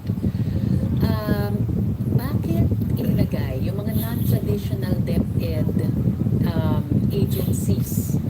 Tapos linagay na doon, hindi naman yan kasama. PMA, ano pa yung mga ibang linagay dyan, hindi naman yan kasama dati. Bakit ganun yung nangyari? Hindi kami ang gumawa. It was DBM that did that. Why? That's tagging. That's already what you call tagging. Congress passed a difficult law to comply with, which is GAD. 5% of the budget of all LGUs in the national government should be there. Difficult to comply and still adapt to the changing times. So that's where tagging actually started. Now, the framers of the Constitution said education should have the highest budgetary priority. Correct. That's why they should tag that too, to make sure if it's compliant or not. So they get the education aspects, even if it's being implemented by other agencies. For example, the school building program of about, I think, 18 no, 21 billion, if I'm not mistaken. It's being implemented by the DPWH, but it's tagged as DepEd. Okay. So similarly, whatever education aspect, because remember in PMA, the cadets are being given a college education. That's correct. So they're just tagging it, but it's DBM who's doing that. Really, it's not Congress who's doing the tagging. Is that correct? Not for me to question the wisdom behind the tagging. Let's talk about the opposition. Sabi ng iba. Which one? Exactly my point. Exactly my point. And here it goes. 'Cause you have been on either side of the fence. Admin one point, opposition at another. Saan ka In ba ngayon? different governments. In different governments, of course. Pero saan ka ba ngayon? How would you classify? How would you tag yourself? Let me see. I am with the administration because the party that I belong to, the Nationalist People's Coalition, is allied with and is part of the coalition allied with the administration. That's the simple answer. So tagging for tagging purposes. Okay. But to give you an example of how vibrant and different the democracy in the Philippines is, when I ran for Senate President, Carmina, there are 5 members of the NPC in the Senate. Only one voted for me. So, that you're allied with, coalesced with, part of, does not necessarily mean that on every issue, you will be on all fours with whatever the so-called administration slate would be pushing for. Hindi ba that only spells personal interest and personal political gain? Well, not necessarily, because usually it's easier to hide behind the party rather than take a personal position and stand based on your beliefs and principles. Fair enough. In my years in politics, I usually pay a dearer price for those positions that I have taken compared to when I simply hid under the coattails and the skirt of the political party I belonged to at that time. Is there a real opposition now? Yes, but it's no longer an opposition that's against the administration, the government, simply because they're against the government. Again, for me, it's a step forward. Why? Dati ang opposition, kahit anong gawin ng gobyerno, tama man o mali, mali. Di ba, wala nang ginawa tama ang gobyerno. Pero nung sila naman yung nakaupo, ganun naman yung ginawa nila. Di ba? So, ulit na. Now, the opposition you're seeing is actually, when I ask Fino, nasaan? Because the opposition now is changing. They're actually agreeing with the administration on some points. So it's issue-based? Which is that good or is that bad? I would like to think that it's good. It is issue-based now. So you see them taking the side of the administration when they were running after, for example, the previous administration. But they were against some provisions in the budget that the administration took. They're in favor of impeaching the vice president. It's the administration that doesn't want the vice president impeached. So in a way, it is issue-based. They've sided with the administration whenever they agree. And they're opposing the administration on issues that they disagree with. Isn't that a good thing? Isn't that a working opposition for you and not simply an opposition for the sake of opposing, regardless of what the administration does, right or wrong? Pero meron din namang mga ibang politiko, Senate President, na they want to fashion themselves as the opposition. Pero ang punot dulo talaga nila, kasi yun yung okay, yun yung sexy, yun yung kakagatin ng mga tao. It's not really principles-based, but they just want to appear to be opposition for the sake of their continued political existence. What do you think about those people? If you look at those people, I won't name them. Name mo na. No, but those who have taken that position aren't faring well in the surveys. Those are relatively quiet, more quiet, speaking only when necessary. Those who are, well, not really in the middle, but calling it as they see it. Oo, pag maganda, hindi pag mali. They're faring better in the surveys. So, you referred earlier about public support, public opinion, public opposition. Well, you'll see it this coming election. Sino ba mananalo? Yung hardline opposition dahil tingin nila usot, mas marami yun? O yung calling it as they see it, opposition pag may kailangan labanan, pero kaibigan pag may kailangan suportahan. What were the events that you took personally that further shaped your political beliefs? I mean, I recall the campaign that you led recall when he died. And then when you ran for office as vice president and you lost, when you campaigned for Attorney Lenny Robredo and her campaign loss, did these shape your political beliefs even further? Maybe added, maybe subtracted? No, it added. It didn't necessarily shape.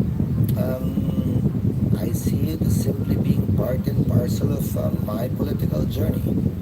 The victories, the losses, lahat naman yun magkakasama. You learn from the victories, you learn from the losses too. It didn't really shape in the sense that this part came from there, this part I got from that. No, not really. It's an amalgamation, I guess, of sorts. Of again, victories and losses, experiences and campaigns, and the changing landscape as well of campaigning. I like that part. I like learning from that. I like running campaigns actually, better and more than running myself. We're just a few months away from the May 2025 elections. I remember the last time we had an interview, it was there at the Senate. At my office. At your office, and we were talking about, the portraits that hang there. Pagdating ng Mayo 2025, malamang yung mga portraits na yon, pareho pa rin yung apelido, baka mag-iba yung mukha, may madadagdag siguro na bago. What does that tell you? That it's the same names, same faces, and the country's problems sort of remain the same? Part of being at peace and trusting, Carmina, is on the political side, is trusting the Filipino voter. That they know better than you, better than me. Regardless of our personal opinion that this guy should be there, this guy should not be there, this guy doesn't deserve to be there, that guy deserves to be there. We have to trust and rely on the wisdom, the collective wisdom of the majority of our voters to decide who they want to serve in whatever capacity in government, whether we agree with it or not. The alternative, na tayo yung masunod, na mas konti tayo, kunwari, I think is far worse than listening to the collective wisdom of the majority, even if you disagree with it. That's what living in a democracy essentially means. Accepting that will of the collective majority, whether we agree with it or not. And if you strongly disagree with it and you have your space, your field of influence, then that means you should work harder to get that majority to agree with you, to agree with us, to agree with whoever, insofar as choosing our next public officials are concerned. From senator down to barangay elections might be postponed, so down to municipal councilor for the 2025 elections. Mr. Senate President, pagtatanungin po kayo, saan ba patungo ang bayan na ito? Anong sagot niyo? Naniniwala ako na sa tamang direksyon. Hindi mo natin marating yung minimiti at layunin natin marating sa loob ng maikling panahon ito. Ang importante, yung mga yapak na mga hakbang na tinatahak natin patungo sa direksyon yun. Again, when I said it's headed in the right direction, the economy is growing, at least macro. Inflation is going down, at least at the macro. But every economist will tell you, the macro assumptions should be good for at least 6 to 8 months for it to be felt at the lowest level. So the challenge for us is to keep it afloat. Now with the elections coming, there's a good chance we can maintain those increased numbers. So far as increased GDP is concerned. If we can decide on the budget soon enough, given the review of the president, and we can take advantage of the summer months for infrastructure development, then you can see the economy growing further. Not only in the city centers, but in the countrysides as well, where most of the infrastructure programs of the administration of Marcos is geared towards. So yes, we are in the right direction. It hasn't been felt yet down below, I agree. But that's the challenge for us. It will never reach them, Carmina, unless we can continue this momentum. That's the only way. Naisip ko lang, Senate President. Of course, ma'am. Nung nagsisimula ka, pasensya na, balik ako ng balik doon kasi nasubaybayan ko talaga yung political career nyo. You can actually say na ito, right this moment, this was the future of your 1998 self when you enter the arena. So the question is, ito ba yung pinangarap mong kinabukasan dapat ng bansa nung nagsisimula ka pa?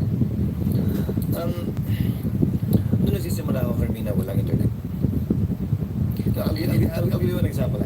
I got it. I know where you're headed. Oh. When I was studying library at encyclopedia, that's a far cry from the public school students we have now. It may not be perfect. It may not be ideal. It may not be exactly where we want to be. But at the end of the day, Carmina, you're alive. A lot of Filipinos are living better lives, if not the lives that they want to live. There's still a lot of work to be done indeed, and I hope this or the next administration will be able to address, if not all, at least a couple of these issues, and let the next administration complete the job for them. Senate President Francis Cheese Escudero, thank you so much for joining us today. Thank you, Carmina. Thank you to your followers and the viewers. And that's it for another episode of KC After Hours. You know the drill. Like and subscribe. I'll see you on the next one.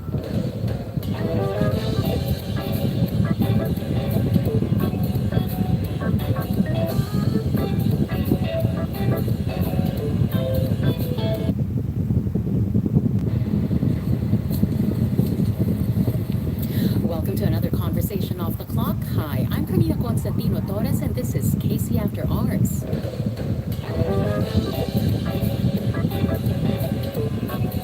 They felt na may mga that time may guilt feelings. Ito yung sign that I didn't think would actually happen. And so I had to go back and beg God, please forgive me. I left unang hirit not because I wanted to, but because I knew I had to because of my health. Right. Okay, and then She was ready to conquer the world, but life had other plans. She became a mother at a young age, but that didn't stop her from pursuing her dreams. Sa kabila ng mga balakid, siya ay nagpursigi, nagpunyagi, nagwagi sa larangan ng trabaho, buhay, at pag-ibig. It seems like the synopsis of the latest streaming series, but it's not. Yan ang kwentong buhay ni Connie Sison. And we're about to get to know her more off cam. Connie, yes. you have no idea how happy I am to share, to breathe the same air as you're breathing right now. Kasi tagal na. So long. Ako rin. Honestly, when your staff invited me, sabi ko, about time. And the epiphany struck me kasi you were here a couple of weeks back. Yes. With sila Ying, Yes, Cheryl yes. Cosim, Jel Colette, Alex, Yes, and of course our good friend Kate, no? But I was observing you throughout the night and naisip ko, buwis itong babae, ito na-miss ko to Diba? Kanina nga eh. Okay, sabihin na natin, diba, when we were there in your kitchen, in your beautiful Oh, kitchen. thank you. Alam mo, parang sabi ko, bakit ang tagal namin hindi ginawa to? Hindi ba? Diba? Parang ang tagal na, Mare. Sobra. To think na, dun po sa mga hindi nakakaalam, we once shared a newsroom. She was part of ABS-CBN, Studio 23. Yes. Ako rin naman, gumaganon-ganon ako, Studio 23 and SNN, Right. eventually became ANC, no?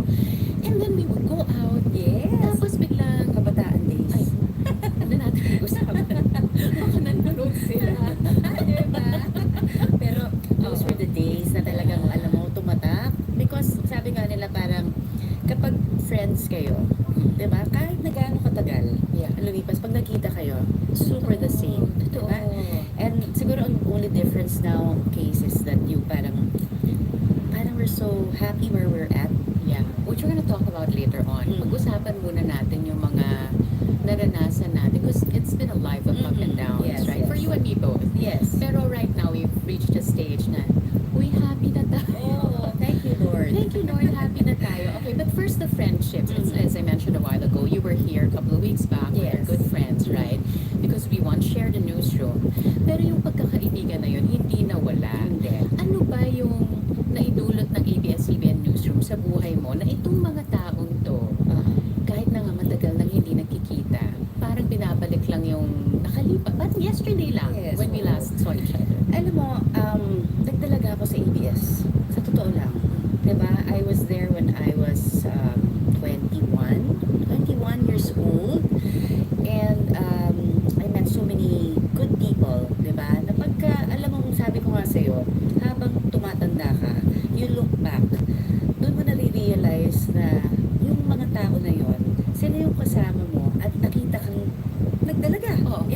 di ba? Alam nila lahat. Alam nila natin lahat. Alam natin lahat. And for those who don't know, actually we've met when you were in grade 7. Correct.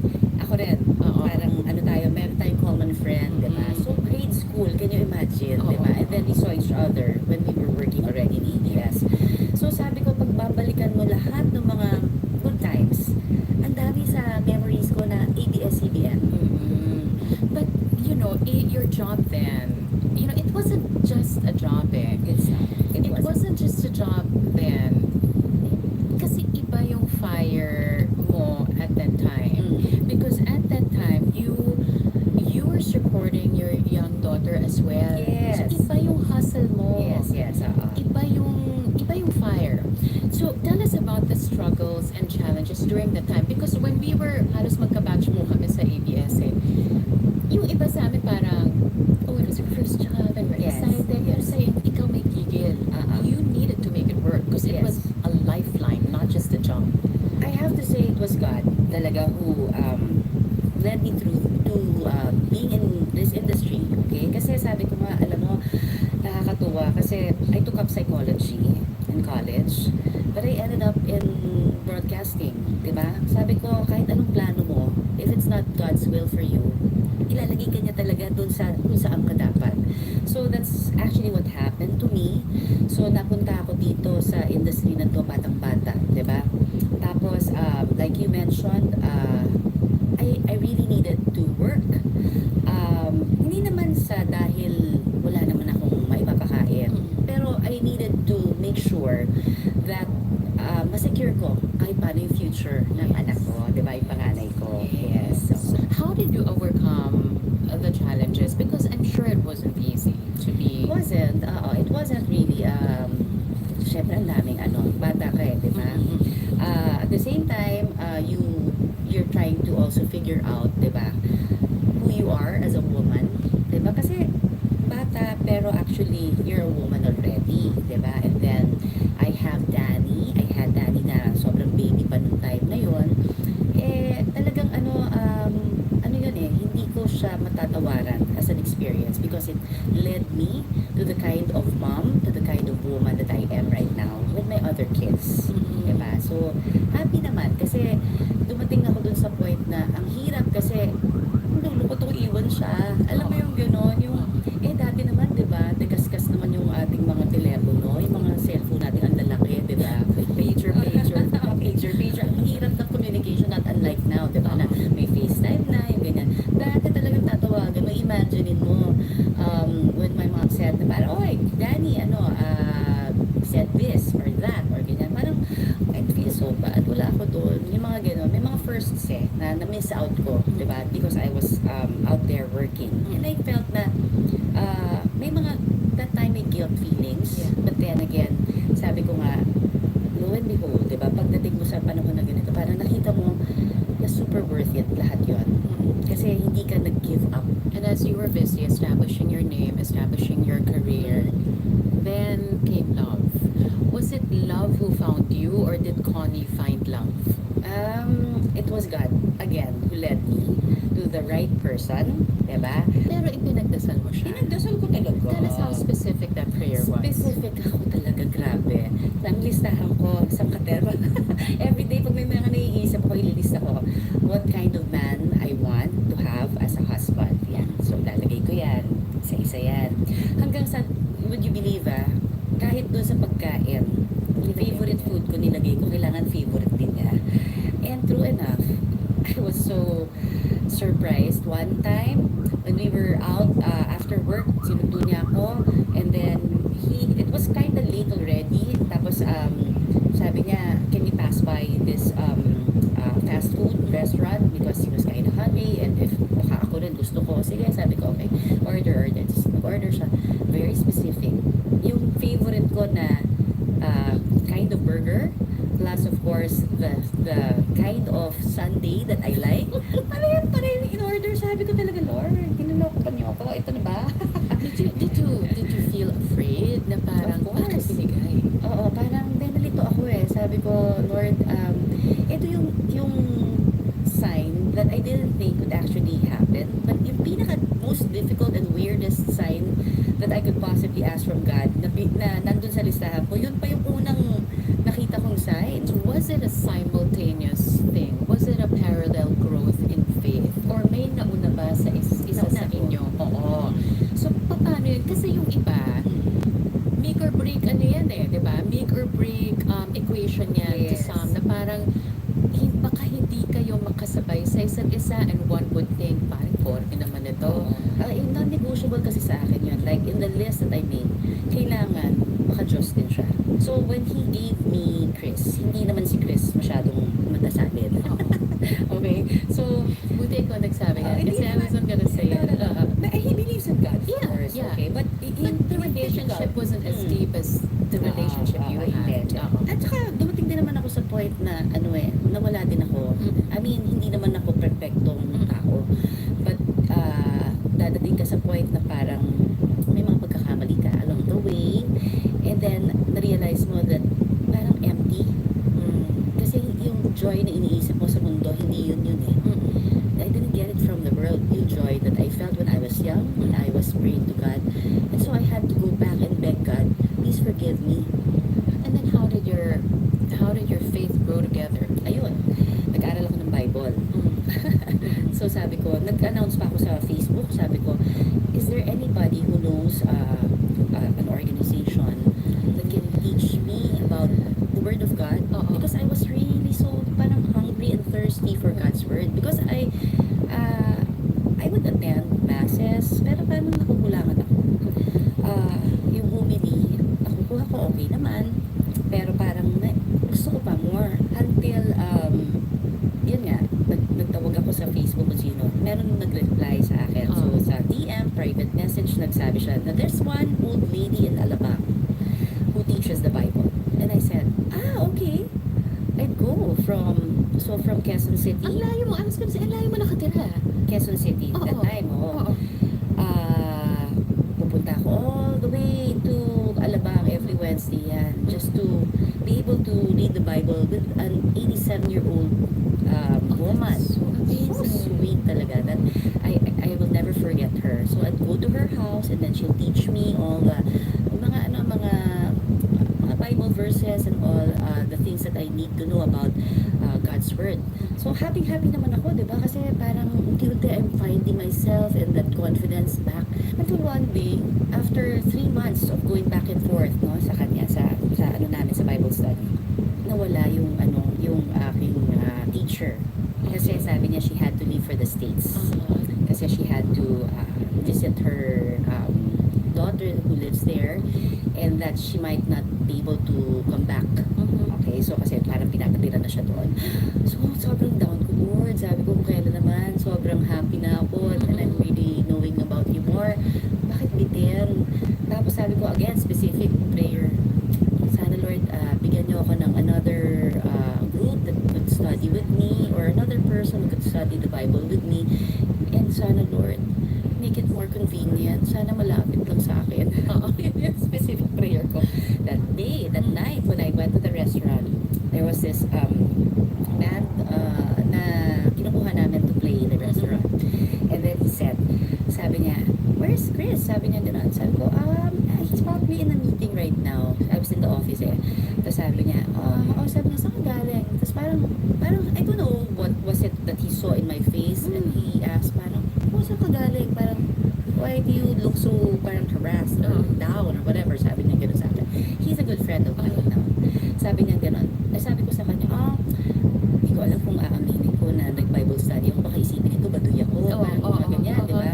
Sabi ko, anyway, I said, I came from a Bible study, but, I'm sad kasi last day ko na sa kanya mag-Bible study.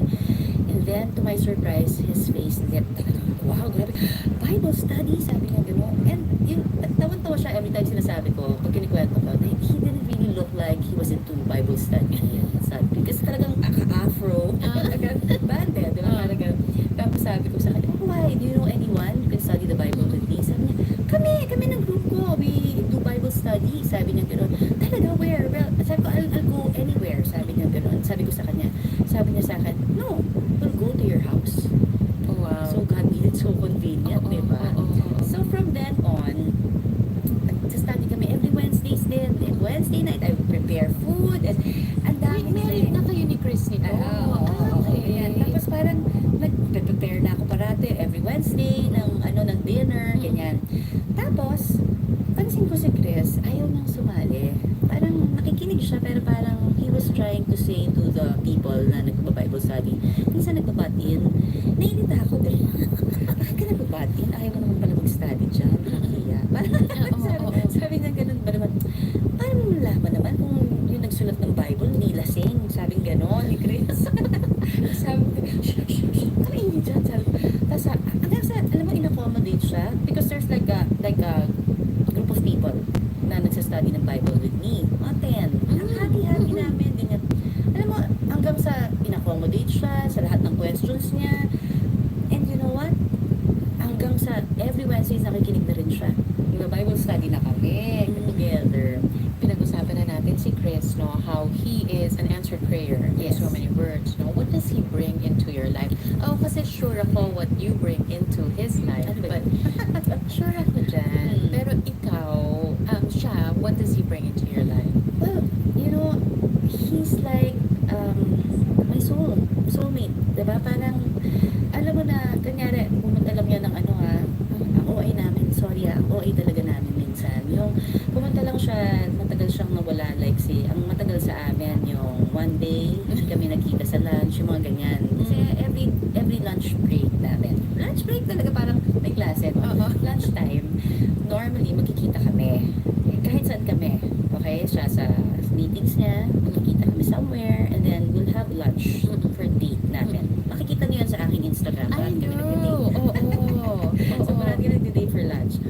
Magla-lunch kami, and then, usap lang kami about, he's like a best friend to me.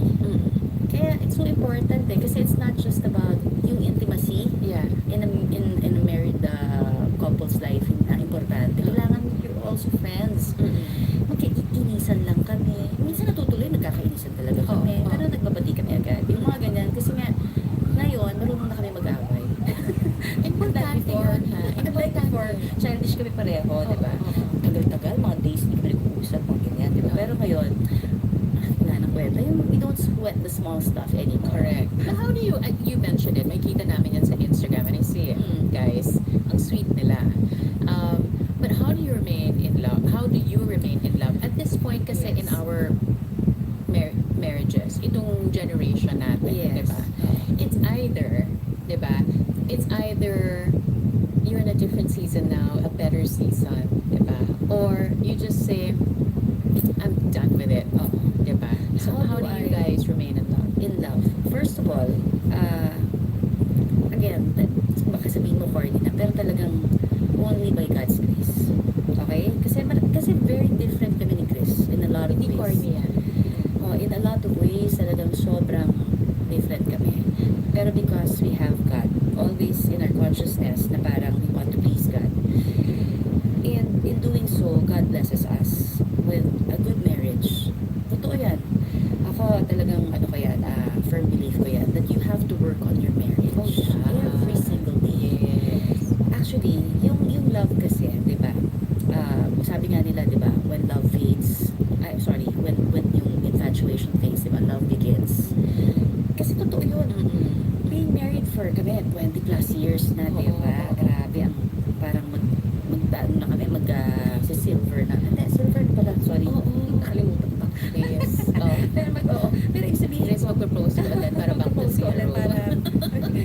Pero yung ganong feeling, di ba? Na parang, alam mo lang na gusto mo na, you want to be, I can't imagine being with anyone else.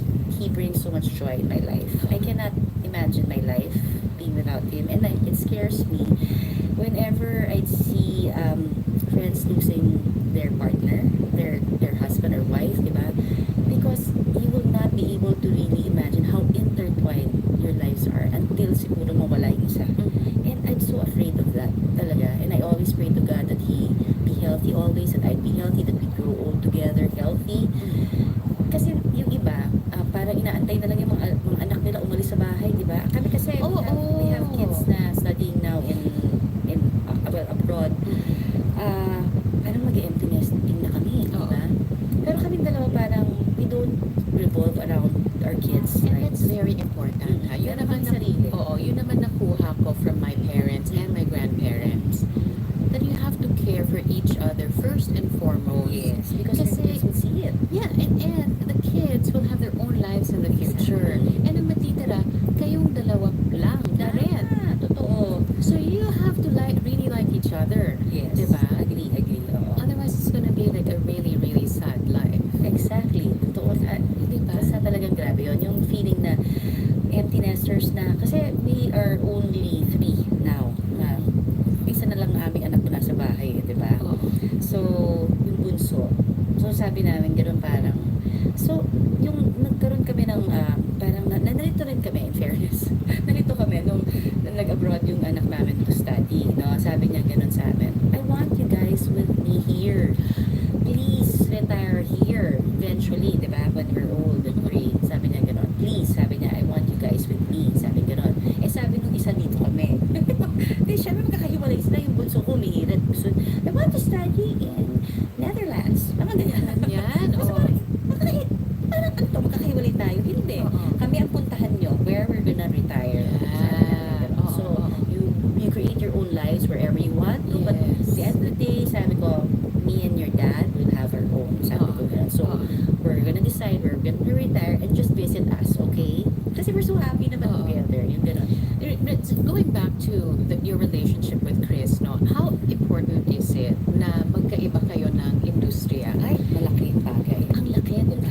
Sorry, tinanong ko yan, but that question is parang kasi pareho tayo na magkaiba eh. I mean, for those who are together in this industry, well and good kasi it's working for them. Diba? But our personality kasi, kasi tayo para tayong, well, very strong women, diba? Empowered. na-imagine mo ba yun? Nasasabi natin yun at this point. May power na tayo! Yes, my thank you, Lord. Okay. So, Pero dumating kami sa point na na mabuti na lang talaga may sarili-sarili kami kasi I think kapag nasa pareho kaming industry, kunyari ako doing this kasi he's trying to lure me with gifts and stuff. Nakakatawa sa sabi niya, nag-retire ka na, join me in our business. And then, sabi ko, I don't enjoy, I mean, I enjoy being with you, but I think it will create more conflict than anything, sabi ko. Kasi sabi ko, baka, I'm bossy eh. Sabi ko, I'll boss you around. at saka yung parang, are you gonna talk about the same thing, the same people, every single day, Pero okay diba? din yun, I guess. Okay din yun if nandun na kayo in that place, no, na parang decided kayo. Okay din yun. Hindi ko naman dinidiscount kasi a lot of married couples, diba, enjoy having, the same business and they really thrive and all, and I admire that. Pero siguro in my case ako ito, mas gusto ko yung separate kasi I want to be my own woman. Yung ganyan. Hindi ako, I love that I'm earning my own money. Correct. I don't need to get anything, and pero kami kasi solid kami dalawa na yung aming account, yun din, iisa lang yan. And I always tell him, kunyari may gagastusin ako more than 50,000. Kasi hindi ko naman sa kanya. Kasi nasa isang account kami. And same thing with him. But, pag hindi naman, okay lang, kahit anong gastusin mo. So, okay kami din when it comes to that. Do you think it really mattered na you met Chris and I met my husband at a time in our respective careers na buo na rin tayo as a person? Yes, definitely. Diba? Na parang, alam na natin kung sino tayo. At kung anong gusto natin sa buhay. Correct. At sino ang gusto natin sa buhay. Totoo yun for me. If they had come at an earlier age, we would have missed it. Same thing with them, di ba? Kasi I'm sure sila, pogi na asawa ko eh. So, ako din. Nag-compare na, nag-compete. Dalawa, di ba? We're so blessed. Kasi, I mean, ibig sabihin, kaya ako nabanggit yun. Bakit ko nga ba nabanggit? Wala, kinikilig ka na naman ulit. Hindi, ang pogi ng asawa ko, so ibig sabihin, baka if he'd come at an earlier stage in my life, baka hindi kami magpansinan kasi baka marami siyang soccer. Hindi kami magkakasundo. Diba? Yung ganon. Kanina you mentioned about, important para sa'yo na magkaroon ng sarili mong pera, magkaroon ng your power coming from earning your own keep as well. In this day and age where one's self self-worth is easily shaken. And you have 3 daughters, di ba? How do you teach them about self-worth? Well, I always try to make it a point to bring them back to the Word of God. Kasi sa totoo lang, marami akong naging kalituhan sa buhay when I was their age because I didn't know the Bible, what it says. I'm so happy kasi like for example, my daughter who's studying in Australia now, she's very active in church and nawawala yung fear mo as a mom. Kasi you know that she's anchored in the Lord. Yeah. Yung ganon. So, yung confidence niya also comes from having God in her life. Yung depression, lalo na sa mga kabataan ngayon, parang nawawalan sila ng kakayanan na makita yung worth nila, self-worth nila. For me, parang I want them to see their worth the way that God sees them. Siyempre, ako may pagkaano rin ako nagger na mami minsan. Yung pag kunyari, makulit din. Kunyari, di ba sinabi ko na ganito, ganyan. Ay, ganyan din ako. Pero, always I try na, I try my best to lead by example. But of course, it's never easy. Never, talaga. You're very close to your mom. You know that, right? Ano yung parenting skills na nakuha mo from your mom na ginagawa mo sa mga anak mo ngayon? At ano naman yung hanggang kay mami na lang yan, hindi ko yan gagawin sa mga anak ko. Okay, my mom kasi, ang nakuha ko sa kanya, nakakatawa, pero ano yung mami ko tahimik kasi siya, very meek. Pero hindi ako ganun. Hindi ka ganun. Oh, I was gonna say, ano sasabihin mo yan na nakuha mo? Hindi yan nakuha mo sa mami mo. So, very meek ang mom ko. Hindi ako ganun. Hindi ako meek. Okay? Pero ang nakakatawang nakuha ko sa kanya, yung pagdating sa mga anak, very doting. Ako, grabe. Minsan, talagang medyo dapat magdidistansya ka. Good thing I'm a career woman. It helped me not to be so doting naman, di ba? Parang hindi man ako yung helicopter mom. Okay? Pero nung syempre, nung mga bata-bata sila, medyo nervyosa ako. Yun yung nakuha ko sa mami ko. Yung parang, nervous ako kasi gano'n ang mami ko. Konting bagay lang, parang feeling, ano siya, she thinks ahead, na baka mahulog ako. So medyo, nakuha ko yan sa mami ko. Parang, I think of, minsan something like, mas first pa nga ako, minsan parang, baka yung roller coaster, baka, sobrang nasa news pa tayo, baka mawala ng ganyan, camera or something, ingat, Pareho yung mawawala ng tornilyo. Ganyan. It's the movie kasi Final Destination na nagkakaano sa akin. Okay, work naman tayo ngayon. Unang hirit, just celebrated its 25th anniversary and I know how dear that show was to you. How difficult was it for you to make that decision to leave Unang Hirit? Kasi you had to retire from it. It took me 3 years to actually ponder about leaving Unang Hirit. And I make excuses every now and then. Parang kahit pa minsan I feel it kasi I left Unang Hirit not because I wanted to, but because I knew I had to because of my health. Okay? And then, nagdagdagan pa because of family matters. I'll explain later. Yung una doon kasi parang 3 years before I left Unang Hirit, parang inisip ko, kaya ba ng katawan ko? Parang medyo tumatanda na ako. And I've been doing this since ABS-CBN days, right? Tagal, mga 20 plus years ko nang ginagawa. Waking up at 3 a.m., 3:30, pagka medyo hindi ka masyadong kabangon ng 3 a.m. Diba? Sabi ko, parang hindi na kinakaya ng katawan ko. And you know, you have to listen to your body. I'm doing Pinoy MD, which is a health show. So parang mas namumulat ka dun sa idea that you know, you really have to listen to your body. I've been telling myself that for 3 years. Parang hindi na. Tumataas yung cholesterol ko, yung hormones ko talagang messed up. Pagka nagpapa-blood test ako, ganyan, grabe. So sabi ko, parang it's not doing me good anymore. Sabi ko, I'm not getting any younger. Baka I need to really retire. And so, after nun, after making excuses, ang dami nangyari. Hanggang sa, yun, I always go back to God to lead me, di ba? And then I said, yung last year, sabi ko naman, Lord, I really can feel that maybe it's time for me to leave Unang Hirit. But please make it very clear that I need to leave. Ayaw ka na naman sa science mo. Sabi ko, hindi naman science, except that, you know, I want God to really talk to me, okay? Through the circumstances that I'm in, di ba?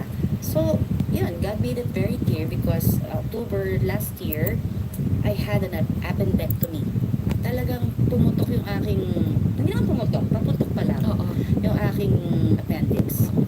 So, with that, I had to, parang they were saying na parang hindi natin alam how long you'll be staying in the hospital because nagka-sepsis pa ako, yung ganyan, nagka-gangrene siya, yung ganyan. So, paputok na kasi, yung ganyan. So, sabi ko, paano ba ito? Parang, hindi ko alam yung realization ko, parang hindi yata ako nakakabalik. So, I guess this is a sign. This is it talaga for me. So, I need to slow it down and then kinausap ko rin si Chris about it and then he said, I've been telling you, I'm just waiting for you, but it's at the end of the day your decision.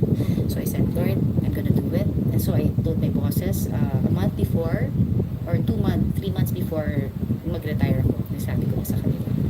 Umiyak ka?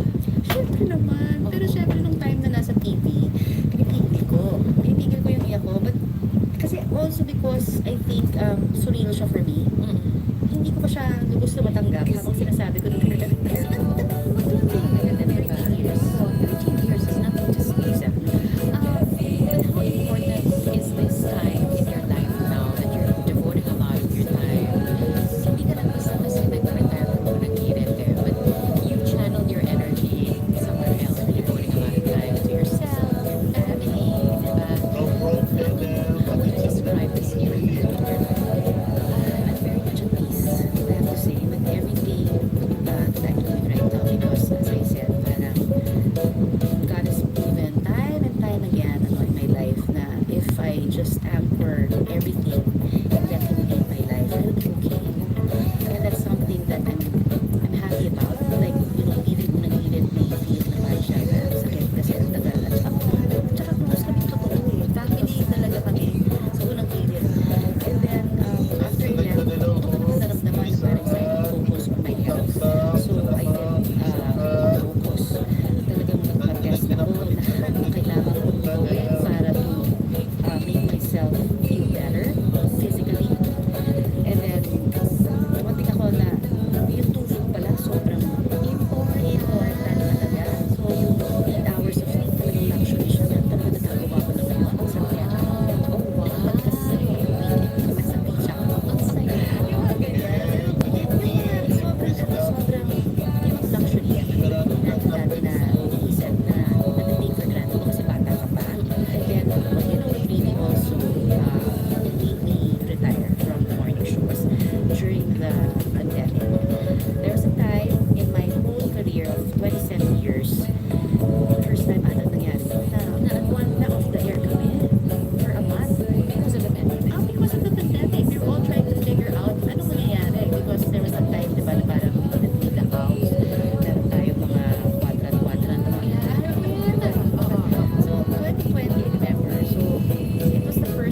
much for joining us today.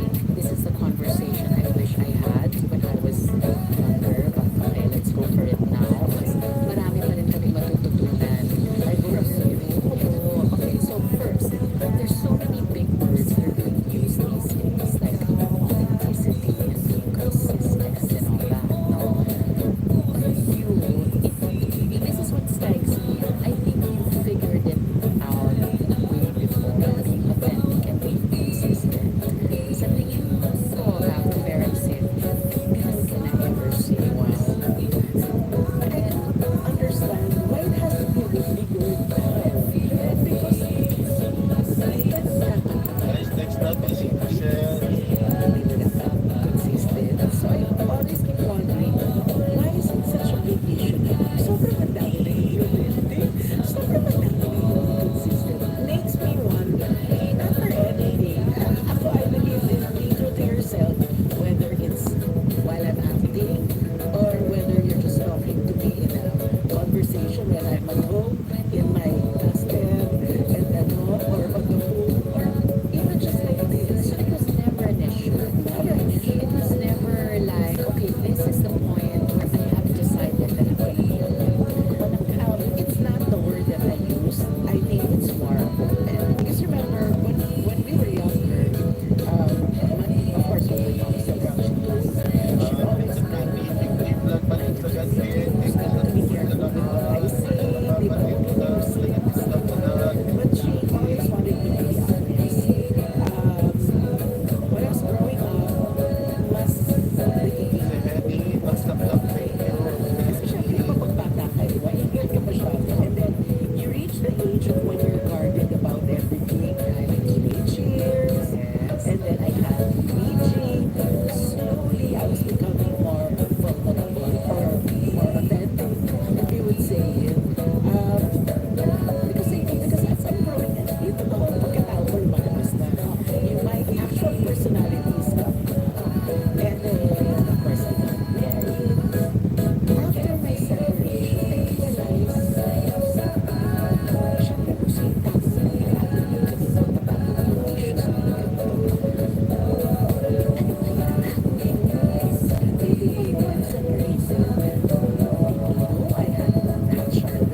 and to be able to explain why it's yung explaining why it's medyo mas mahirap sometimes. The power of saying no. Napakalakas niya for you to be able to say that. Oo, mahirap. Mahirap kasi I want to do something. I said it. Tapos no second guessing after. Hindi nga, kasi meron yung you know, I feel bad sometimes. I understand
started loving your work because then you realize that this is a job, because there are only a handful that I can think of right now who are, who are able to successfully do that. Separate themselves from being the celebrity to the person behind the lens, diba?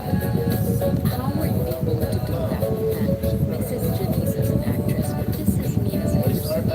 My parents are responsible for that because when I was growing up, hindi ako doon yan.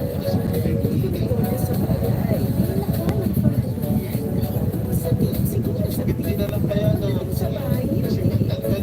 Sa bahay, nag-yours ako. And my mom says, Hindi, napakali you na. lock the door. Sipet, ang ganda is 6:30, maligay sa pwede. You are there, but you're working. It's a different story. Pero pag uwi mo ng bahay, you need to clean your bed. You need to fix your bed. You need to clean your cabinet. Wala tayong help. So you need to wash the dishes. So, you need to Wala kang entourage.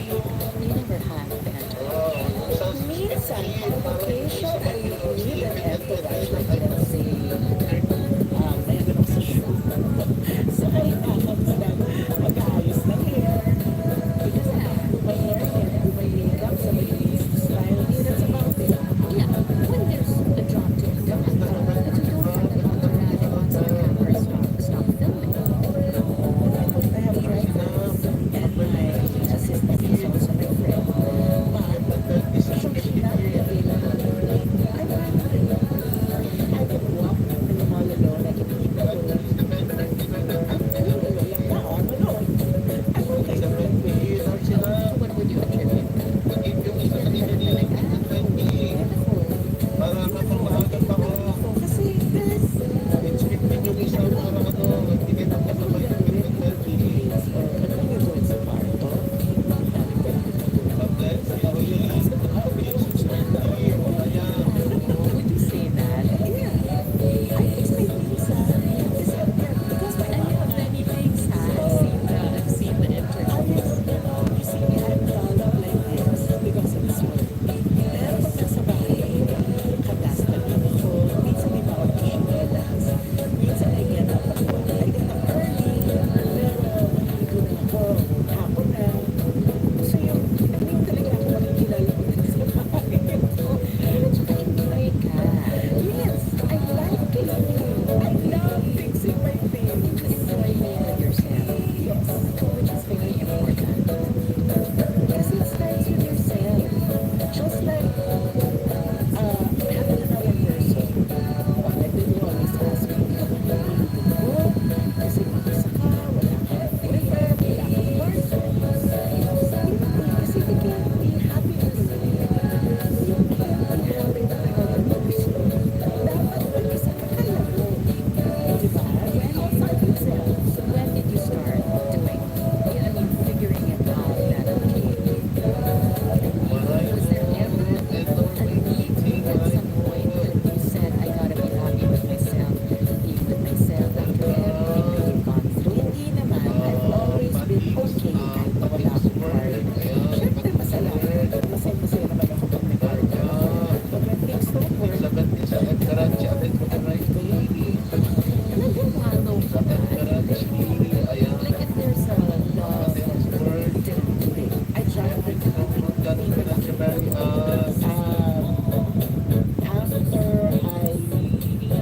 after my separation, I had to do something. So I tried going back to school. Going back to school, na-realize ko, mahirap na pala. I was in over my head because there were feeling stress. I was doing stress at the time. I raised my children. I had just separated. There were things that I wanted to do to myself.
Dagdag sila sa kuryente ngayong Hulyo. Pangulong Marcos nakadagdag makipagpulong kay U.S. President Donald Trump sa gitna ng pagpataw ng Amerika ng mataas na tarifas sa Pilipinas at tensyon sa West Philippine Sea. Korte Suprema, pinagpapaliwanag ang Senado at Kamara kung ano ang nangyari sa unang tatlong impeachment complaint laban kay Vice President Sara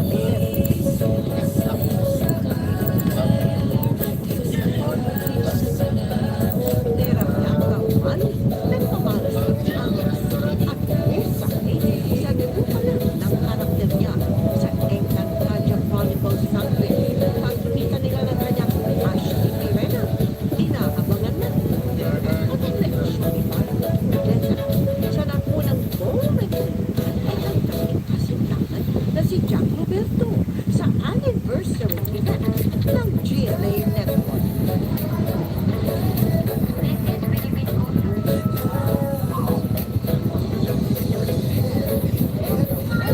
Mula sa GMA Network Center, ito